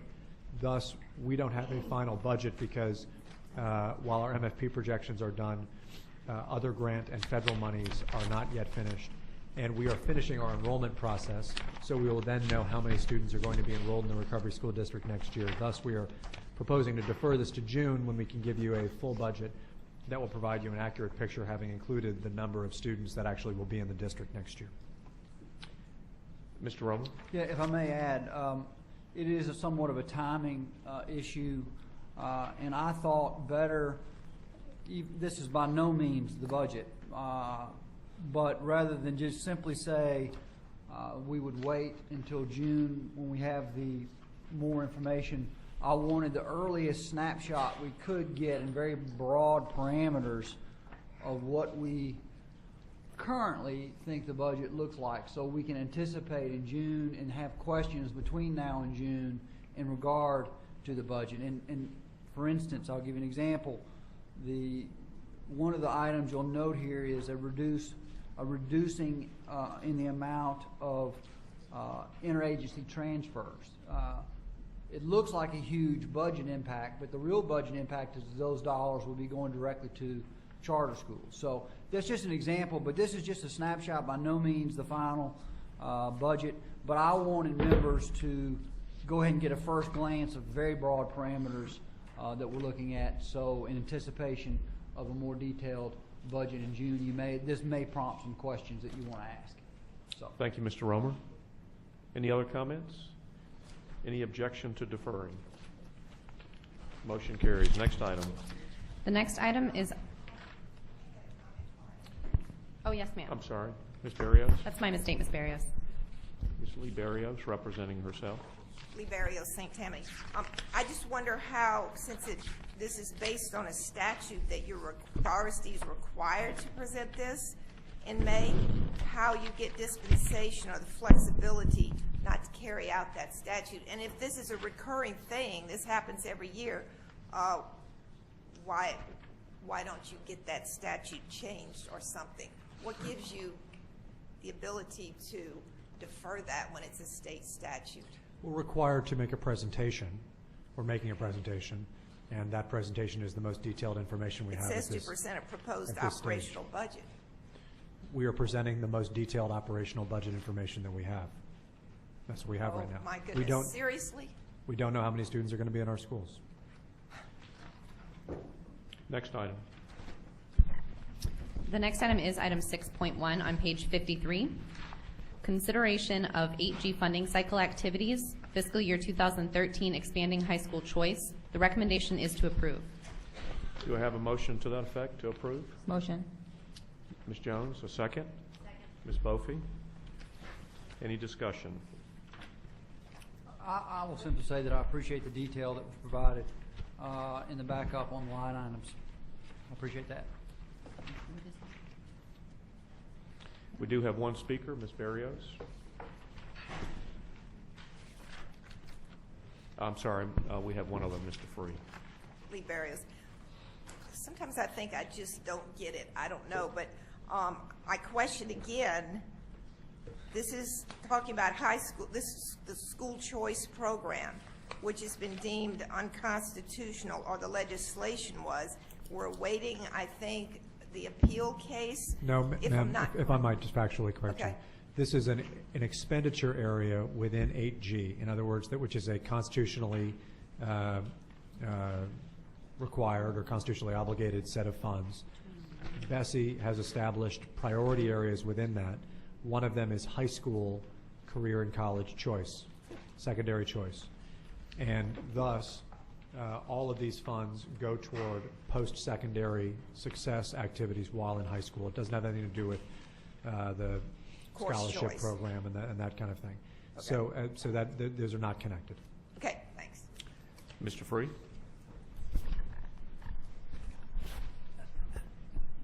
I have questions, but I don't know if I'm opposed or in favor. I apologize. Wayne Free, Louisiana Association of Educators. If I look on page 14, your report on LVS, Louisiana Virtual Schools, I see the total cost of the year is going to be a little over $2.5 million, and probably they're going to come in under that. I think I'm the only one up here that served on the committees that we evaluated all this in the past. I don't think anybody on the board was on those particular committees. LVS was doing an exceptional job. Now we're looking at transitioning from LVS to course choice. And I have some real concerns about that because all of the research that we did indicated that the for-profits charged more and performed less. And that creates a great deal of concern for me. I am in favor of providing coursework for students that sometimes cannot be provided at the local school level for all kinds of reasons. But for the board to make this decision and begin transitioning and moving this amount of money into course choice without having a clear understanding of how it's going to be performed, what the real cost is going to be both to the department and to the local school districts. The need for blended education, where even with some of the course choice, there is a requirement that there be teachers there because you can't pull that out and the districts lose that much more money. And there are just lots of questions. I also have some real serious questions about how are you going to track attendance, both on a daily and an hourly basis when it's always online, because I can't even get that report from the department now based upon 2 virtual charter schools we've had going on for 2 years.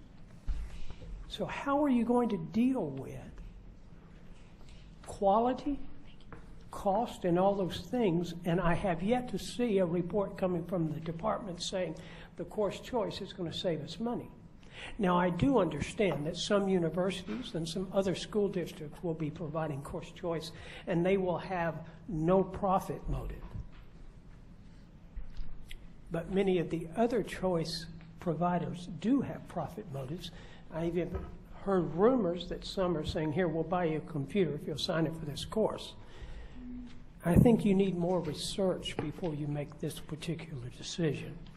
And you need to have a clear understanding and a projection from the department what the current cost for LVS is and what it would be if you push it. Florida has increased their Florida Virtual School program because they see it as value. They've also developed policies that say if you're an outside provider and your students on a per-student basis don't perform, we deduct a significant proportion of those dollars which you were expecting to get. And if they don't attend, you lose it. Those make a whole lot more sense than beginning the transition without that information. And I would recommend that you delay this until you have looked deeper into the cost and all the other things that are part of that process. And Thank you for again, your let me comments, say I'm Mr. not Frey. at all opposed to LVS. Over the last 10 years, we've developed a very strong program to do that, working with universities and others. But I have some real concern about whether we have quality with the other course choice programs. Just to respond to Mr. Free, I want to say, first of all, I agree, and Wayne and I have talked about this. I agree with a lot of his overall concerns. Let me speak to the complexity of this, though. There are currently 3 vehicles that the state authorizes to deliver online coursework. One is LVS, which is not actually a school. It's actually a collection of online courses provided that the state used to pay several $1 million for, much of it out of HE. Second is course choice, which is a choice made by families. And Mr. Free is right that we are transitioning the vendors from the LVS system, which was funded entirely by the state, to now course choice, which is funded by state education dollars, not funded by central grants, but by state education dollars. There is third, which is the online charter schools. And I think the main point that I take from what Mr. Free says, which I think is right on the money, is that we really do need to ensure that we have consistent and fair pricing, fair to the taxpayer, and consistent and fair accountability, fair to the kids and the families, on all of those vehicles. And I think it's he has levied a fair concern regarding that there may be inequity across those groups in terms of the per course funds, in particular from the charter school model to the LVS/course choice model. And I want to assure you, Mr. Free, that taking your suggestion, and assure you board members, and I've spoken with a couple of you about this, we are doing our own analysis of this and are prepared, once that analysis is concluded, to bring a recommendation to the board. I don't say it as an indictment of anyone in particular. I just say it as a necessary policy that we have to get right. And I thank you for your comments on that issue, because I think you're right on. Any further discussion? Ms. Beebe? In fact, I ditto what Mr. Free has said, and it took me some time to get where I am, but again, where choice is concerned, responsible choice and having that blended experience where there's monitoring, particularly in my school district. I see that it works for some children. Others, they start the process and then realize that they are not committed. But again, we have that accountability component, and I think that's the most critical element or critical piece, is there has to be monitoring. And you risk those dollars at the end. You end up possibly with students no better prepared than they would have been if they were in a school setting. But again, just to write a blank check in essence, saying, because we embrace choice, we just have to have some mechanism in place to ensure accountability. Mr. Romer? I want to echo what the superintendent said, and Mr. Free, I agree with your sentiment on there are some aspects of the choice program that we need to look at carefully to make sure we do it properly. And superintendent, in fact, had contacted me some time ago in reference to your remarks, quite frankly, and wanting to make sure that we do make sure that it's equitable, that the idea of pay for performance is one that should be considered.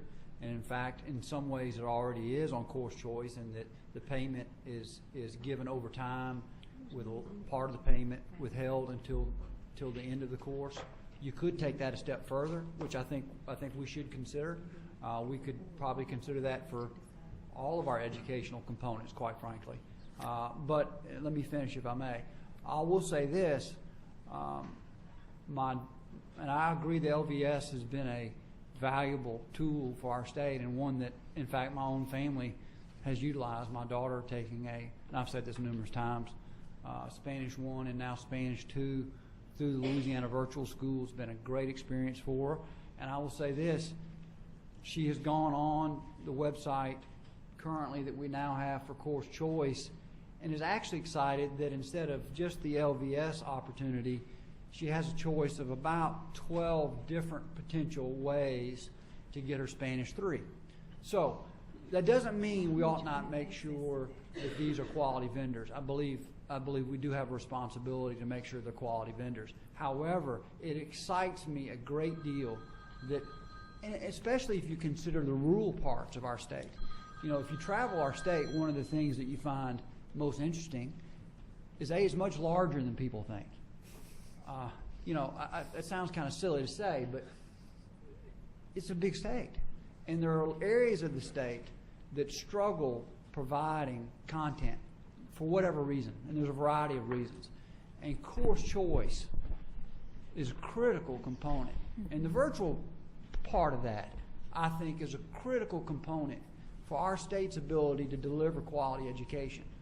I also would say this, we also have an issue in our state of accelerated students, students who have in fact, for the most part, finished their Carnegie requirements by the state and they're a junior. They're sitting in high school and they're a junior and they don't have additional courses offered at their school for them to take.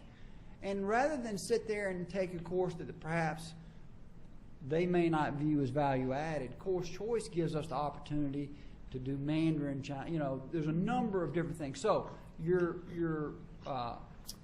hesitancy and your warnings are heeded and well received. But I also want to make sure this board understands, I believe this is a tremendous, tremendous tool and tremendous opportunity that our state needs to take advantage of and make sure we get it right. So I appreciate your comments. Thank you. If I may, sure. The issue of quality is critical. Mm-hmm. The issue of, I'm a retired mathematics language arts teacher. If I pull 20 kids out, teach them just math, algebra 1, I can make enough to do fine. The school district still has to have a class for them. Mm-hmm. It still has to pay all of the cost, even though losing those dollars. At some point in time, you've got to evaluate how you're building this program, what the cost is, not only to the state, but to every school district, because you may be hurting every other child because of the dollar situation.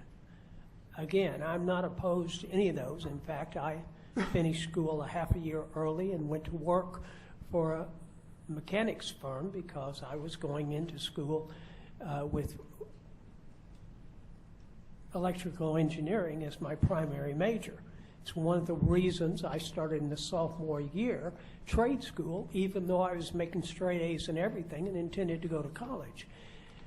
There are so many areas in the state that we haven't provided the appropriate vocational technical programs because we've moved in areas that makes no sense. That whether that's called course choice or what, it has value. But how do you do it without destroying everything else that's going on and providing a good way of testing that? And that's a part of the question. Thank you for your comments, I have a comment. Ms. Hill? In my comment, I'm going to start with this, and then Ms. Kim can probably ask some 2 questions that I may have. My first comment, just to piggyback on what Mr. Romer said, and it's great that his daughter has the opportunity to go online and take Spanish 1, Spanish 2, and things of that nature because she have the resources.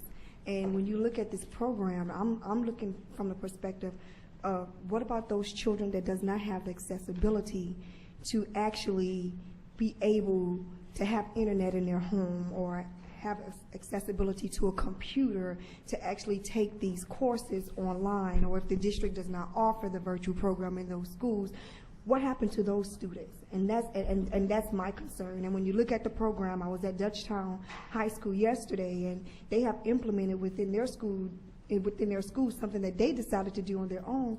And you have this teacher who comes on Saturday who's not even getting paid. She's volunteering her time and her services to offer these services to these children. And so my concern is, what about that student at Capitol High? What about that student at Ostroma High School that does not have those accessibilities to be able to have those resources to even benefit from the program? So in actuality, who's going to truly benefit from this program? And that's my concern.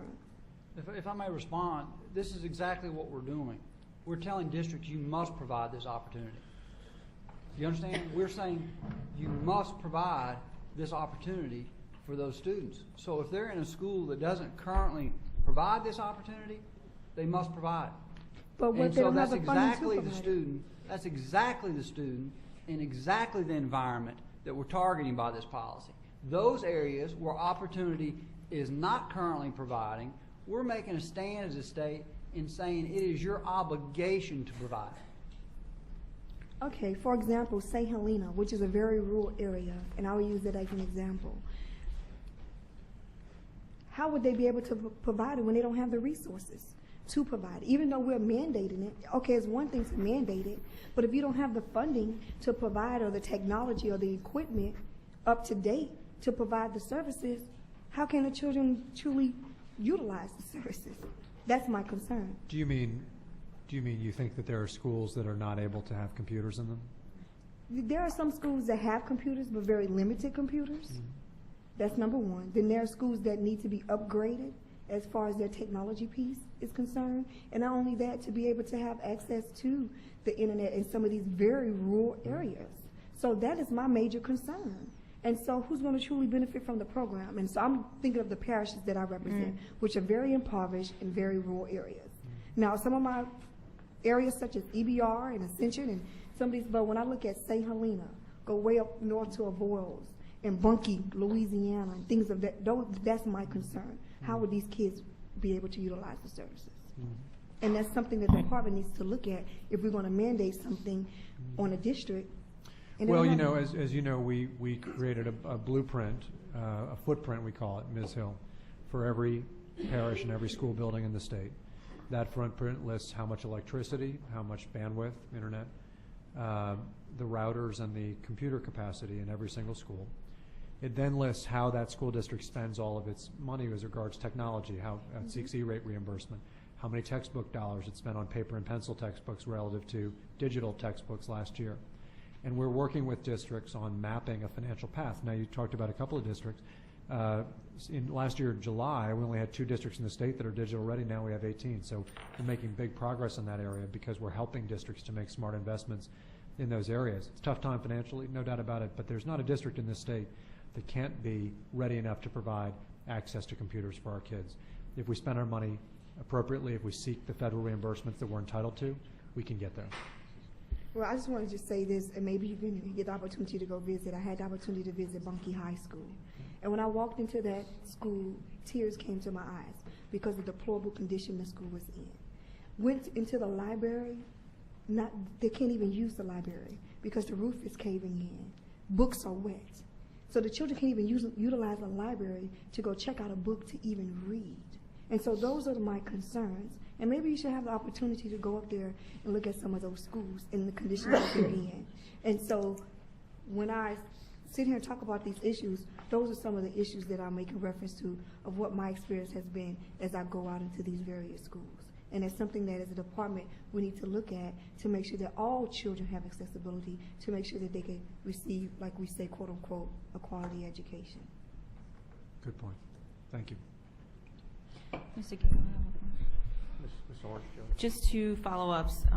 One is just in reference to the operational, challenges that could be associated with this. I appreciate Mr. Freeh's comments as well, and I do think the opportunity, what a missed opportunity if the reason the full concept and spirit of this doesn't come to fruition is because of operational challenges. I have to believe that we have the ability and will figure out a way to ensure that we resolve the quality issues because as you've rightfully mentioned, that's critical. I also want to say that I think your points, Ms. Hill, are really, really well taken, at least on my ears, when I think about our rural communities and the challenges that are particular to those educational districts.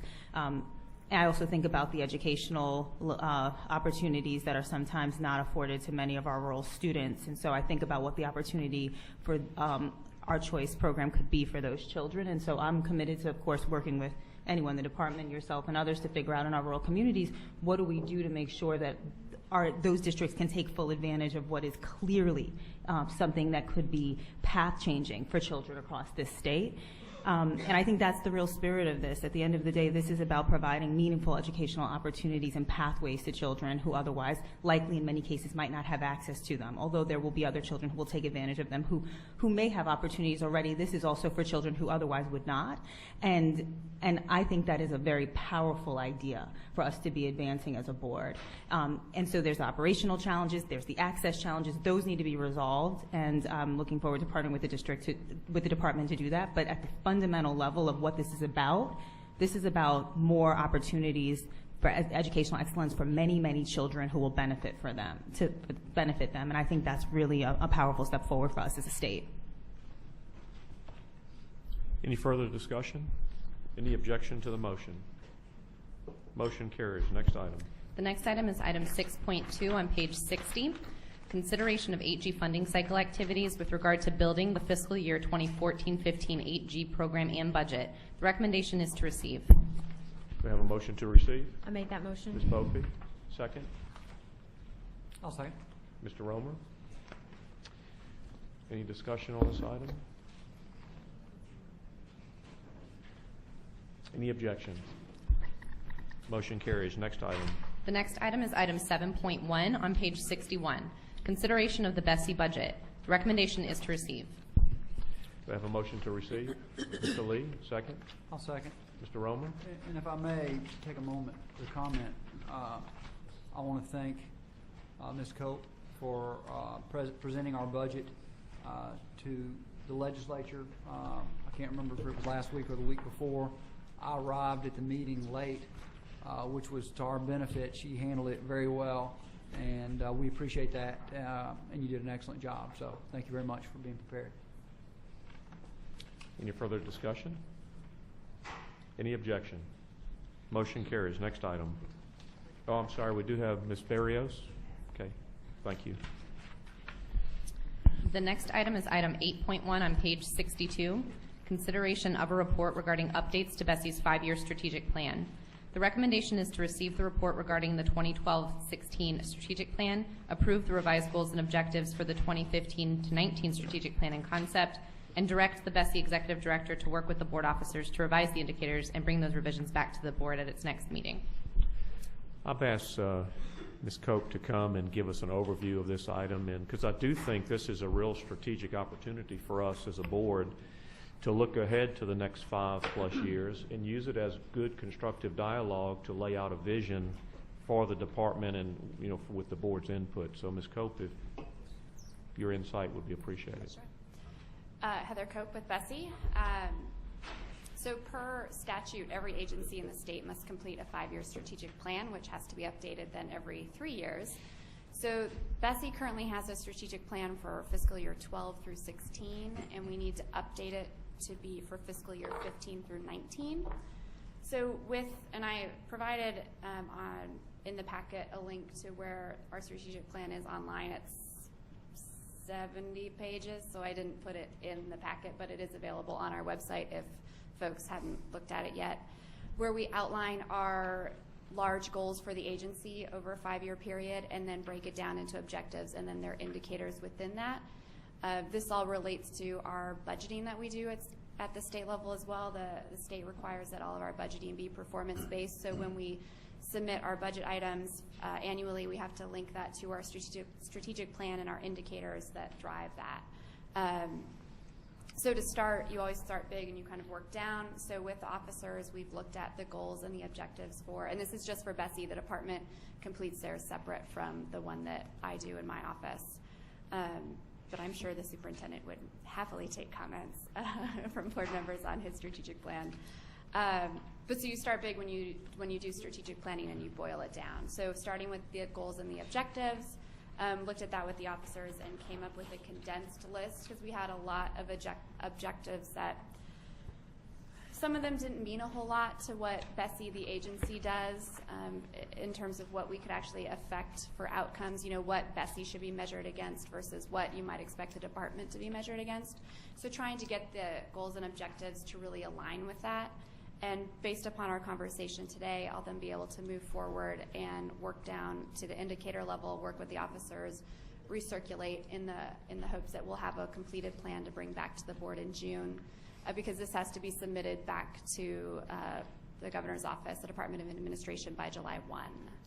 And so I can talk more in depth, answer questions, whatever. That's great. Thank you, Ms. Cope. I'm going to go ahead and open it to discussion now, not asking for a motion just yet. Let's a little discussion from the board relative to some insights about how we can use this as an opportunity to reevaluate the vision and where we want to go as a board and how best to get there.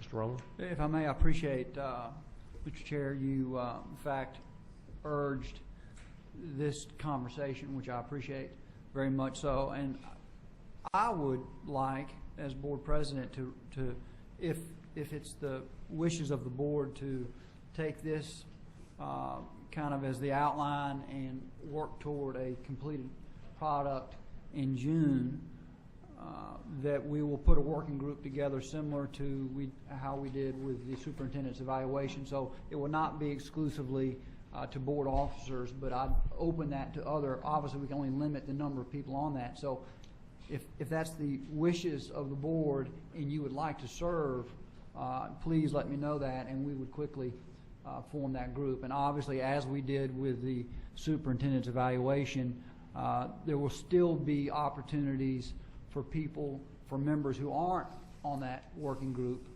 to have input and make modifications before it becomes final. So I appreciate this. And when you go back and read these documents in hindsight, you realize that a lot of time we spend kind of meeting bureaucratic requirements.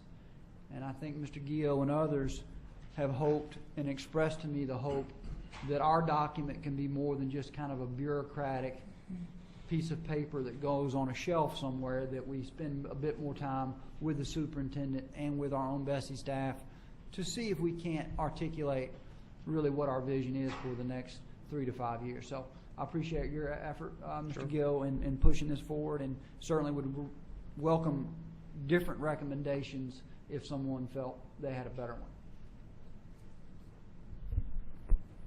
I second that motion. Okay, we'll accept that as a motion. Mr. Wagsback, anything else? Yeah, the only thing I would, something that was mentioned that kind of caught my ear.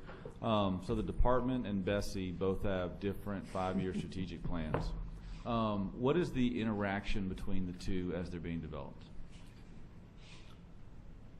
Well, I think that's part of this discussion, in which I would like our working group to actually interact if the superintendent was open in development of it together. I mean, it's still there can be some items within our own strategic plan that are separate, but its essence should be in cooperation with a common shared goal. And so I would, as part of the working group, invite the superintendent to ask someone from his team or whoever he deemed appropriate to join us in that discussion and see that we could align better, and in as many ways as we can align that and bring it to the full board for consideration. That's certainly the intent. Sounds good. Okay. Good idea. We have one public comment, Ms. Barrios. Thank you. Okay, any objection to the motion? Motion carries. Next item.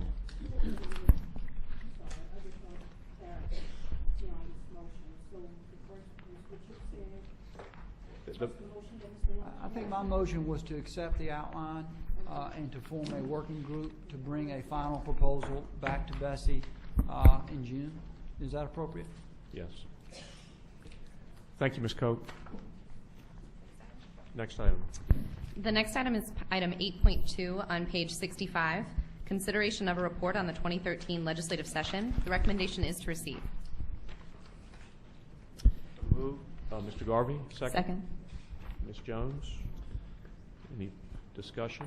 Mr. Chairman, if I might, in working with with Ms. Cope, we thought it smart to bring just a report, given that this meeting falls amidst a legislative session, just as to what the activity has been of the department. And just to give you an update, we're only now halfway through the second week of the session, so there hasn't been a tremendous amount of activity. But I would report that 2 weeks ago, both President Romer as well as Ms. Cope and myself presented to the House Appropriations Committee on not just the department's or BESE's budget, but on the entirety of education funding in the state as part of House Bill 1. I thought it was a productive discussion overall. Last week, there really weren't that many bills moved through committees, but last week committees did start hearing bills. And there were 2 education bills that were probably most prominent among all. One was, as I mentioned before, Senate Bill 202, sponsored by Senator Nevers. That bill passed through the the Senate Education Committee. That bill we did testify on in support of. We were joined in that by the School Board Association and by a host of other educators, and I thank them for their support of that. That bill would strengthen TOPS by simplifying requirements for TOPS and aligning them to our Core 4 diploma. It would award extra points in the TOPS GPA calculation to students who pass dual enrollment, advanced placement, international baccalaureate courses as well. Also, Senator Carter introduced our our reorganization bill, which you approved at the last meeting. That bill allows the department to operate more efficiently, given that we are taking budget reductions, and serve our dual mission of academic and operational excellence and reform. And that bill also passed through the House Education Committee. Those bills will go to the House and Senate floor. We have just seen the House agenda that has been posted for this week, House Education, but House Education tomorrow has only a 2-hour meeting. It'll be a relatively brief meeting. And Senate Education is meeting Wednesday, tomorrow as well. Senate Education is also meeting Thursday. But I wanted to open it up, certainly, and as well as if BESE staff has any more comments or any other members. I thank you for your support in this process. I know many of you will be called to comment on various items over the course of the next couple of months, so I thank you for it. I look forward to hearing your questions. Ms. Beebe? Yes, I made a request to add to the emergency agenda and was advised that I could speak to my issue under this item with regard to student information, data collecting and sharing. In fact, specifically, the contract that we have, the shared collaborative contract. I guess it was about a couple of months ago, a constituent reached out to me wanting to know my knowledge or my understanding of this. Ms. Beebe, I'm going to let you, can I give some background as to why I suggested that you do it at this point? I want members to understand the context, and then I hate to interrupt you, but then I'll let you proceed. Ms. Beebe and others had brought to me some concerns in regard to the issue that you have brought to the attention of this board today. The issue had actually been discussed while we were in appropriations testifying in front of the legislature, so I thought it appropriate during this point of the agenda to bring it up again. So I just wanted to make sure everyone understood. Okay, thank you, Mr. Romer, for the clarification. But then, as I was saying, the constituent questioned me about this topic, the sharing of student information, at which time I decided to do a little more research on my own. And I've, of all the articles I have read, there is much debate concerning this, particularly from parents. Parents do not appreciate, and I say parents, grandparents, because certainly I have concerns as a grandparent to have student information released to outside entities. More specific, I guess I should say, more specifically, is the fact that this, we are in phase 2 of this shared collaborative, if you will, and I was unaware, and I would think that as a body, someone should have advised us that we were engaged in this type of activity, and I was wondering if perhaps I might have just been asleep when the discussion took place, but I was totally unaware and caught off guard, and I think that there are some concerns, some questions to be raised to you, of course, and to our state superintendent. I'm sure he has an explanation, but why would we contract with an outside agency in Bloom specifically for storage or transmission or sharing of data? What is the real purpose of the contract? And are there any restrictions placed on InBloom in the contract that would not permit the sharing of student or teacher information? Who has total control? I don't know. I think I need to, I have a number of questions, Mr. White, but I think first and foremost, you should have a responsibility, in my eyes, to make us aware as a board, so that when members of the public approach us, we would have a response for them. I was caught off guard, and perhaps like I said, I might have missed it in conversation. Yeah. Well, thank you very much for giving me the chance to respond. First of all, we take the idea of data security, of personal information security, extremely seriously, and we are bound to do that by federal law. That's the same as any school system in this state. And so just to talk a little bit about this, when information becomes digital, you have to have a place to store the information. It's like you don't have a file cabinet any longer, so you have to have a place to store it. There's not a school system in this state that has its own online database. Every school system in this state, as well as the state agency, has its own database where it stores information. I'm talking about the name of the child, the student address, how well the student has done on past tests. In St. Martin, you all use EdGear, which is a private for-profit vendor, and you contract with that private for-profit vendor to store personal information there. The state has those services too. This vendor is In Bloom, which is a philanthropically developed, Gates Foundation funded database. They store information.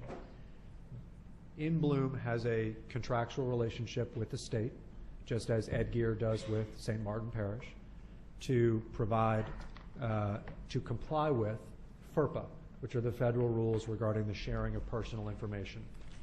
And were they to violate that, they would not only be in violation, meaning if they were to give the data away to someone, they would not only be in violation of the contract, but they'd be in violation of federal law and subject to felony conviction. As a result, we haven't had those kinds of data violations that you're describing with someone profiting from them. And you all in St. Martin, as with many, you allow those data to be shared by others, but only on a contractual basis. So you in St. Martin would, for example, maybe contract with Grocket or other kind of test preparatory. Those provide those data to those vendors, but only when you have allowed them to do so under contract, and then they are bound by FERPA. That's the same thing here. The state has been doing this for years. Districts have been doing this for years. Schools have been doing this for years. Ever since information became digitized, you had to store it somewhere. There were then laws created as to whether or not you could share it. And the laws very explicitly say you cannot share it unless you are authorized by creating another contract with someone, which is also then bound by federal law. That's the situation with In Bloom. Well, and then one article I read, it was, the article specifically stated that the information was in another state, was sold to another entity. In other words, one entity had the information and then sold the information to another agency, which was of concern to me. And as I understand, In Bloom, there was a whole harmless contract. So in essence, they're saying if the information is jeopardized in any way, if it leaks out, they won't assume the responsibility. So then my question to you, if the information is released somehow, then are we as a board held accountable, or school systems, or because there's an agreement with them that states that those information are not to be released. And let me just be very clear about this. Every school district in this state has a place to store electronic data. Those places are provided by private companies. Likely your contract with EdGear in St. Martin is like our contract with In Bloom. It does not allow EdGear to view the data. It does not allow them to use the data. That's my guess. Now, you also, in St. Martin Parish, you contract with other providers. Those providers essentially work with EdGear to get the data and use it for their purposes, such as maybe a test preparation technology program. That's possible here too, but again, only if we, the state, authorize that to happen. And if that happens, then that organization, Grocket, for example, is a provider that you all use, is bound by FERPA. They cannot share those data with anyone else either. So I certainly take very seriously, personally and professionally, and we do as an agency, the idea of security. We are under the most stringent of federal protections on this question. But we have a database. That database is provided by a private company just like St. Martin and every other school system in this state. There are other programs that access data from St. Martin's and from our databases. They too are bound by contractual agreements and cannot share information beyond whatever purpose we've authorized them to do it. It's no different from your parish, no different from the state's past practices. Well, But it is critical that we maintain the commitment that you're describing. Right.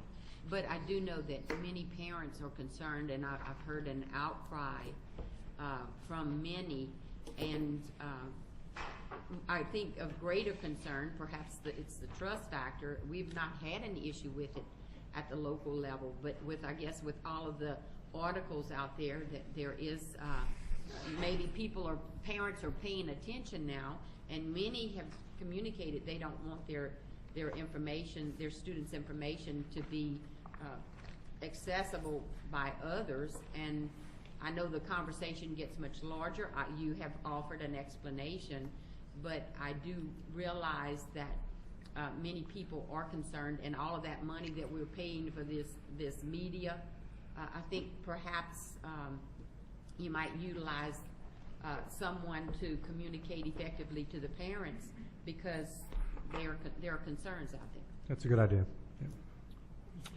Yeah. Yes. If I might add, I've had this very conversation with several other members, and I appreciate you bringing it forward, and I've had this conversation with the superintendent, and there are a number of concerns, some rumor and some legitimate, that I think we should address, and the superintendent has, in fact, very specifically said, for instance, what is the data that is collected? These are questions that we need to all, as a board, make sure we understand, and I will make certain to facilitate that information to you. But I appreciate that at this moment in time, the practice that the superintendent has described is no different than we do across the state right now as individual districts. That does not mean we shouldn't pay attention to it, though. So I appreciate it, and we'll continue to follow up on this issue and provide additional information to members as I get it as well. Any other comments from the board? Yeah, I have a question. Mr. Garvey. And this is for the superintendent. I was told by some St. Tammany Parish School Board members that the state is now recently started requiring them to collect personal information on students and give that to the state. I want to ask you, are we requiring St. Tammany to collect any new information that they had not been collecting in years past? No. That's what I thought.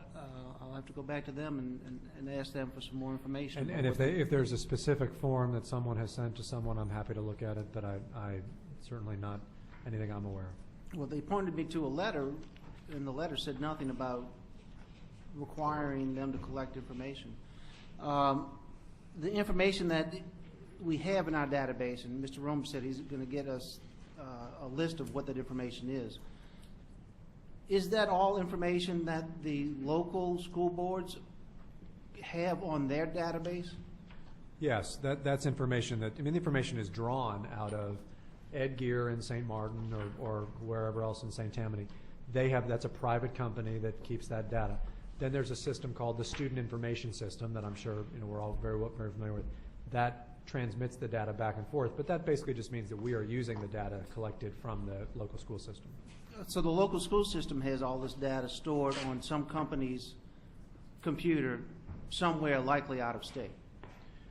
In some cases out of state, yes. And do you remember the company that St. Tammany is using? I don't remember it off the top of my head. You sent the name to me, Yeah. and they were headquartered, I think, in Illinois. So I'm assuming that St. Tammany is storing their student information in Illinois? They're probably they're storing it in the cloud, but yes, I understand. Any other comments, Mr. Garvey? Yeah, one more. St. Tammany must have a contract with this company. And are you saying that the contract that we have with In Bloom has the same type of restrictions on what In Bloom can do with this information as what St. Tammany's contract has with its data storage I would imagine company? that this arrangement is stronger because the In Bloom may not even view the data. They may not have access to the data. They may not use the data. They may not review they may not see the data. All they are doing They is write the providing- program, but they don't Correct. access the data in Correct. writing the program that It's stores like the data. having a parking garage. They build the garage, but they don't manage what cars go in and go out. They can't touch the cars while they're in there. They can't even look at the cars while they're in there. Is there any way we can review St. Tammany's contract to see where it's weaker than the one we have within Bloom and maybe suggest some ways for them to strengthen it? Typically, public records requests from St. Tammany Parish have come this way rather than gone that way, but I'm sure that you can. Would your department be willing to do that if I got a copy of the contract? We'd be happy to review it. Okay, thank you. Just one final comment, Mr. J. I think the concern for many in the public is the fact that In Bloom has a reputation, if you will, to share data, and that is the concern. So, and Mr. White, I'm not familiar with the entity, but I'm sure if a contract, do we have a contract with In Bloom directly, or? We have a binding agreement, a memorandum of understanding, yes. But it's not a service that we have purchased in the same way that St. Martin has purchased because it is philanthropically developed. I think you're right, and you're right, Ms. Beebe, and this stuff is very complex to understand.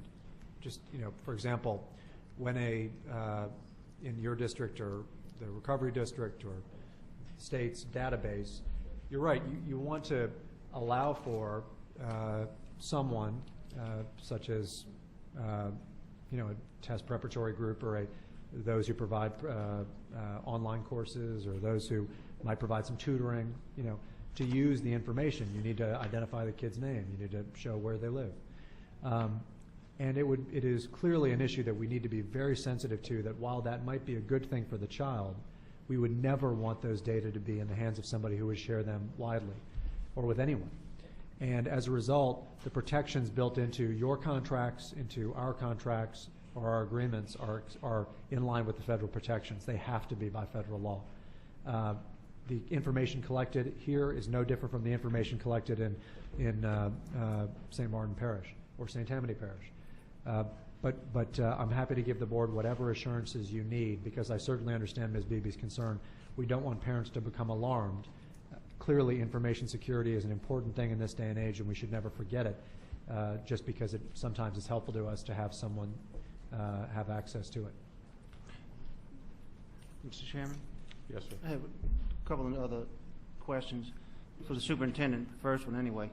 From what you're saying, because of our contract with In Bloom, is it fair to say that a child's personal data will not be shared with In Bloom without a parent's consent?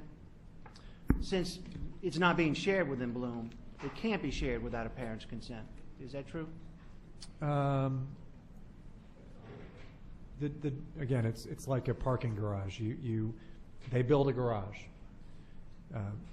The school system or the state can drive the car into the garage. They can put it there, and the people who own and run the garage can't touch the car. So, but the school system in St. Martin or St. Tammany or anywhere else, they may establish a contract with another provider, as they do, and they may share those data with that provider and say, you have to use the data for those purposes. This is no different from a magazine subscription where you authorize the company to use your address to send you a magazine. There are decisions being made in districts every day to share information, but they are contractually bound by federal protections. I'm talking about In Bloom in particular. Can In Bloom share any information in that database without a parent's consent? What do you mean, can they share it? Well, you said that In Bloom can't even share the information because it can't access the information.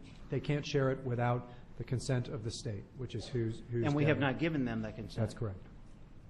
Okay. Is it true that you're working with Representative Pearson to draft legislation that would codify this kind of provision? We're working with Representative Pearson on what could be any one of a number of vehicles to ensure that the question of that right is reflected in the laws, or at least considered by this board. Thank you.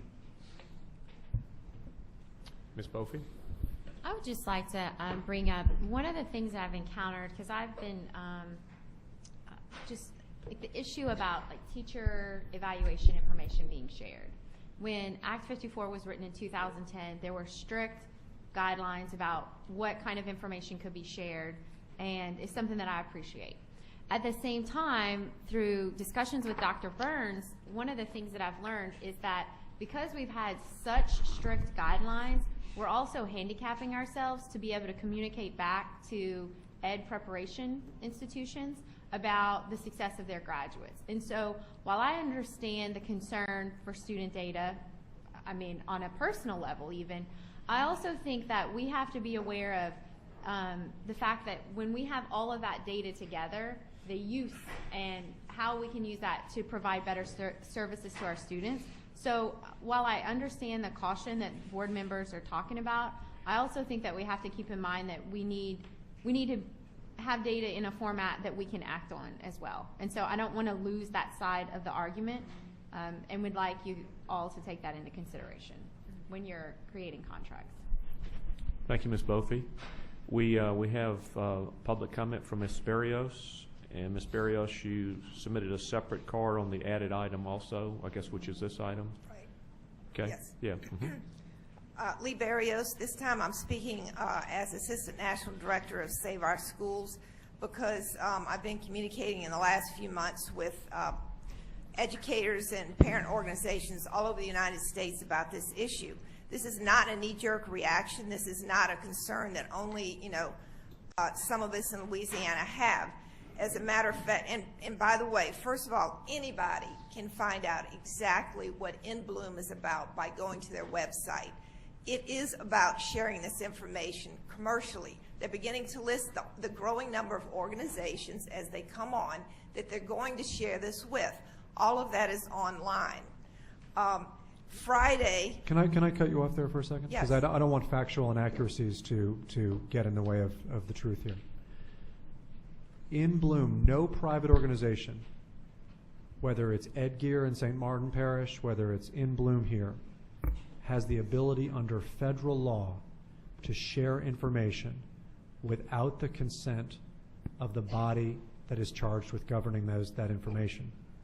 So In Bloom has no right under federal law, risking penalty of felony, to share that information.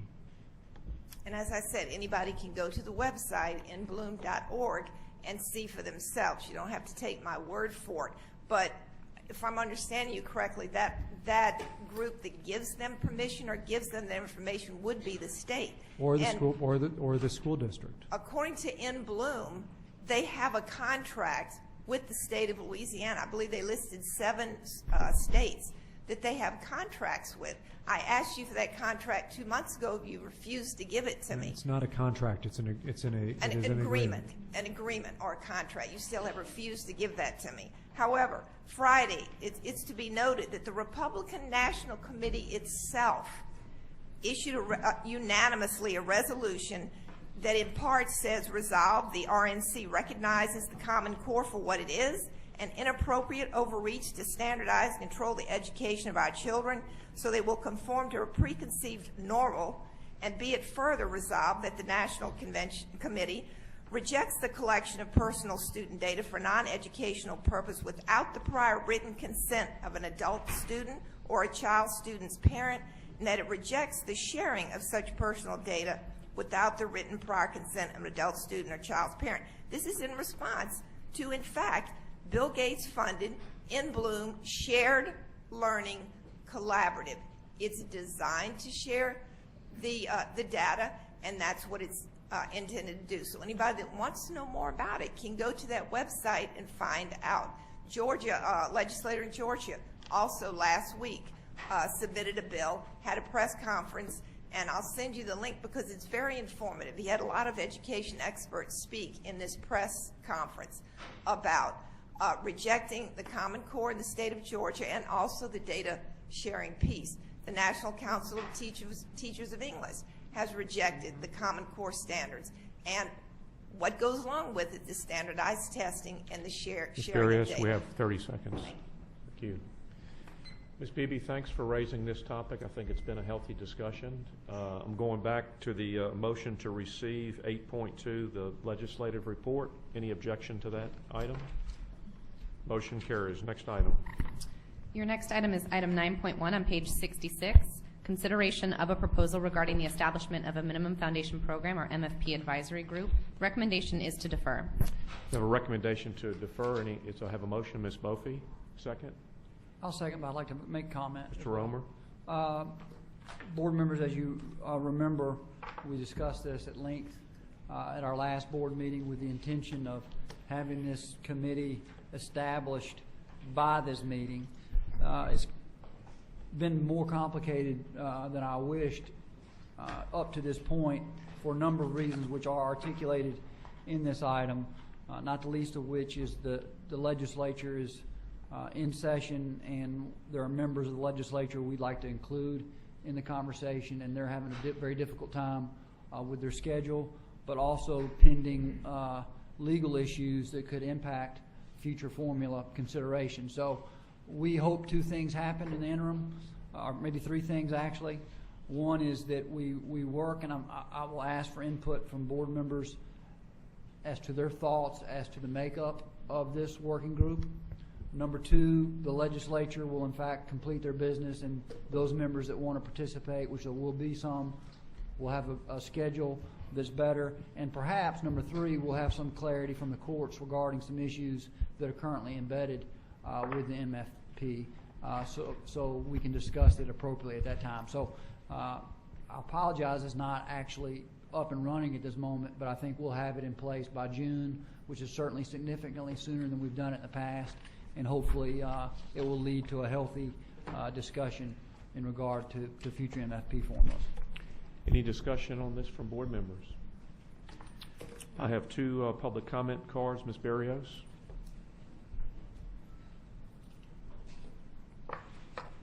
Lee Berrios. This really astounds me. In this particular case, I don't think I'm crazy or misunderstanding anything. It seems to me this is clear as mud as what's going on here. And anybody in this room that hasn't lived on another planet for the last couple of months, it should be clear to them.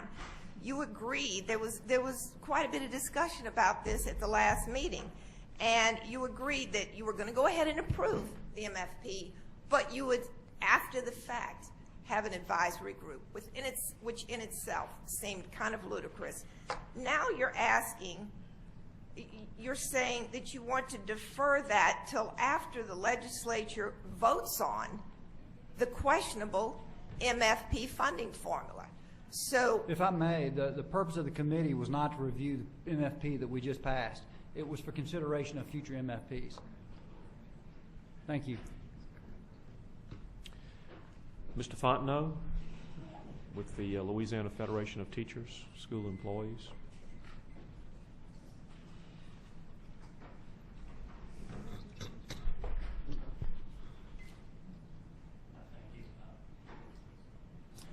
Marcus Fontenot, Louisiana Federation of Teachers and School Employees. While I guess I commend the initial discussions as far as establishing the MFP advisory group, I think really at this time there is absolutely no reason really to defer this item.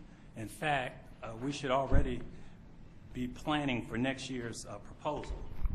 There are actually a couple of, I guess, recommendations that we've actually come up with for the advisory group, which actually they should be meeting monthly and should begin meeting in either July or August. Secondly, the meetings should include financial information, including reports of the Education Revenue Estimating Committee. And then the assistance or input of the Legislative Fiscal Office should be allowed to be requested on a particular item by a favorable vote on a motion of a member of the group. And the agendas for this group should be posted online on board docs with all accompanying information in compliance with all open meetings rules. Mr. Fontenot, do you have a written recommendation report you'd like to submit to us? Actually, I could get that. I can get that to you. That'd be helpful. Yeah, and I would recommend, please forward that to us. Okay, I sure will. We would welcome your thoughts on that. Okay. Thank you. Also, a full historical presentation of the MFP should be conducted at the first meeting at the board, with input to be provided by all members who so wish to assist in explaining the history of the MFP. And I guess lastly, which has been a theme throughout the meetings and things that I've actually covered, stakeholders should be invited and also included in the process.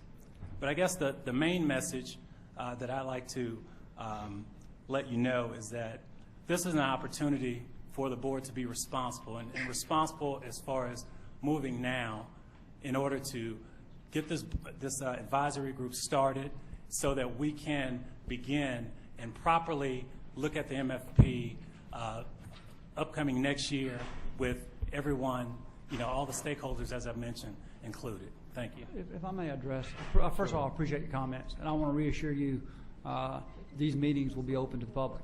Okay, I think they should be, and certainly I commit to doing that.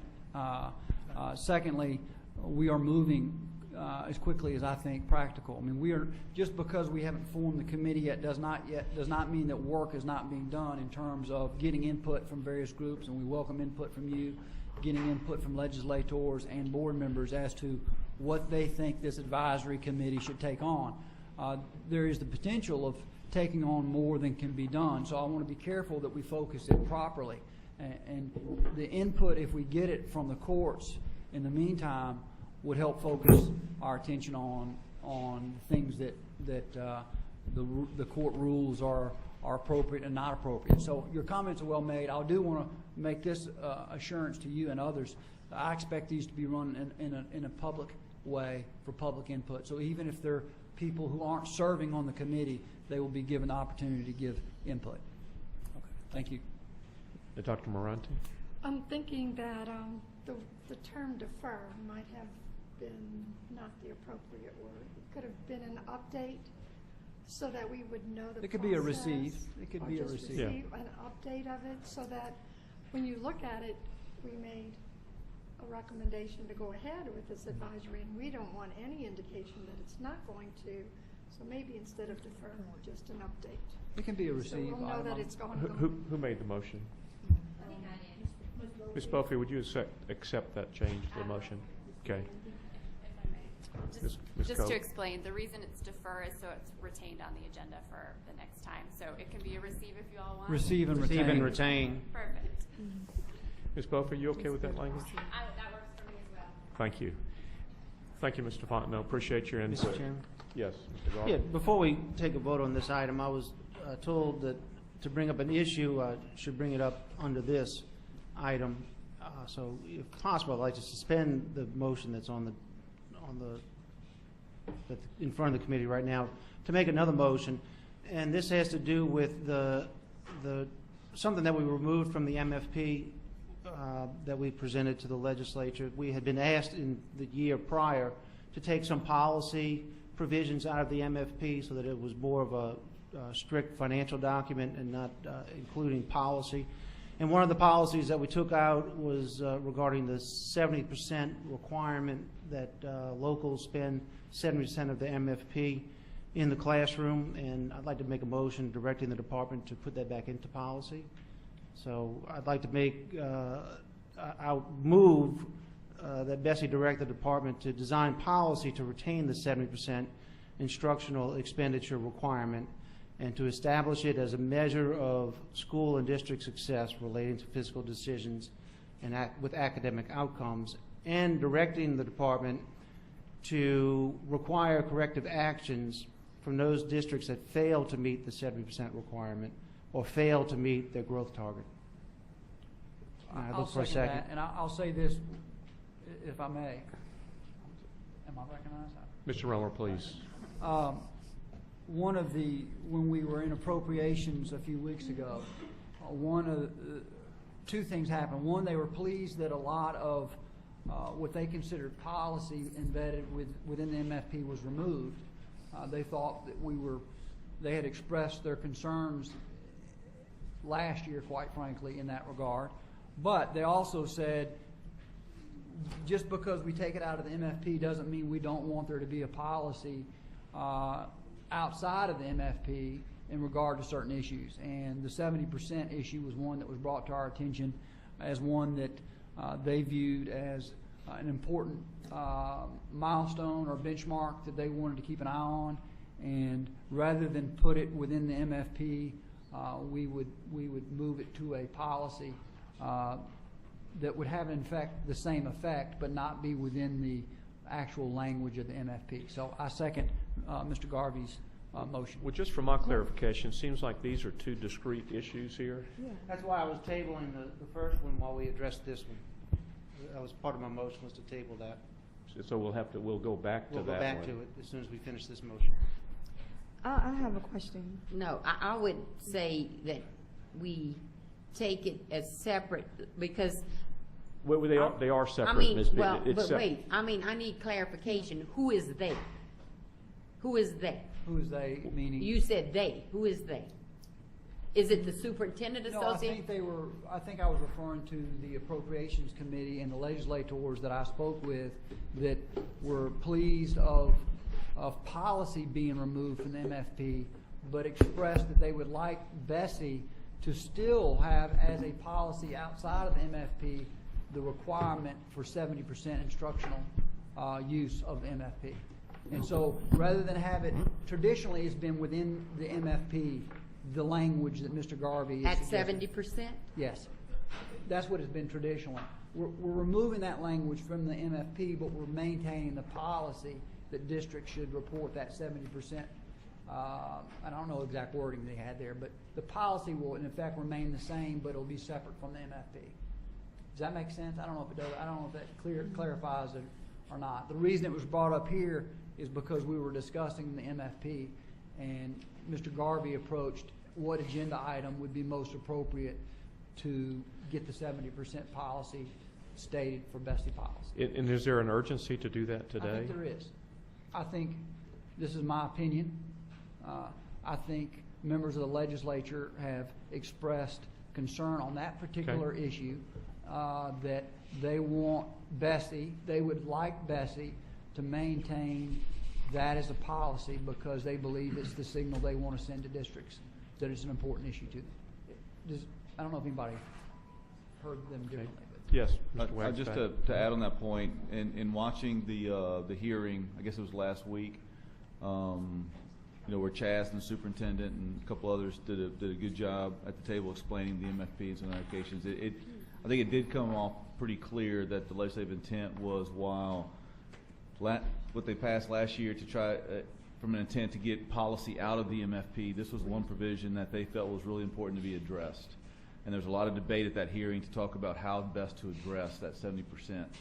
And so sometimes legislative intent can be confusing because if you read into what they're saying, you may not hit the mark. And I think what happened was when they said take policy out of the MFP, this is one provision they thought should be included. And so I think the motion actually makes sense, and it is a sign that BESE is being responsive to what was clearly articulated at the hearing the other day in a way that fits with our guideline right now. The MFP's out, the policy is the best way to address that and be responsive to the legislature. And so I think, considering we're in a session, there is some timeliness to it. So I think it's a good motion.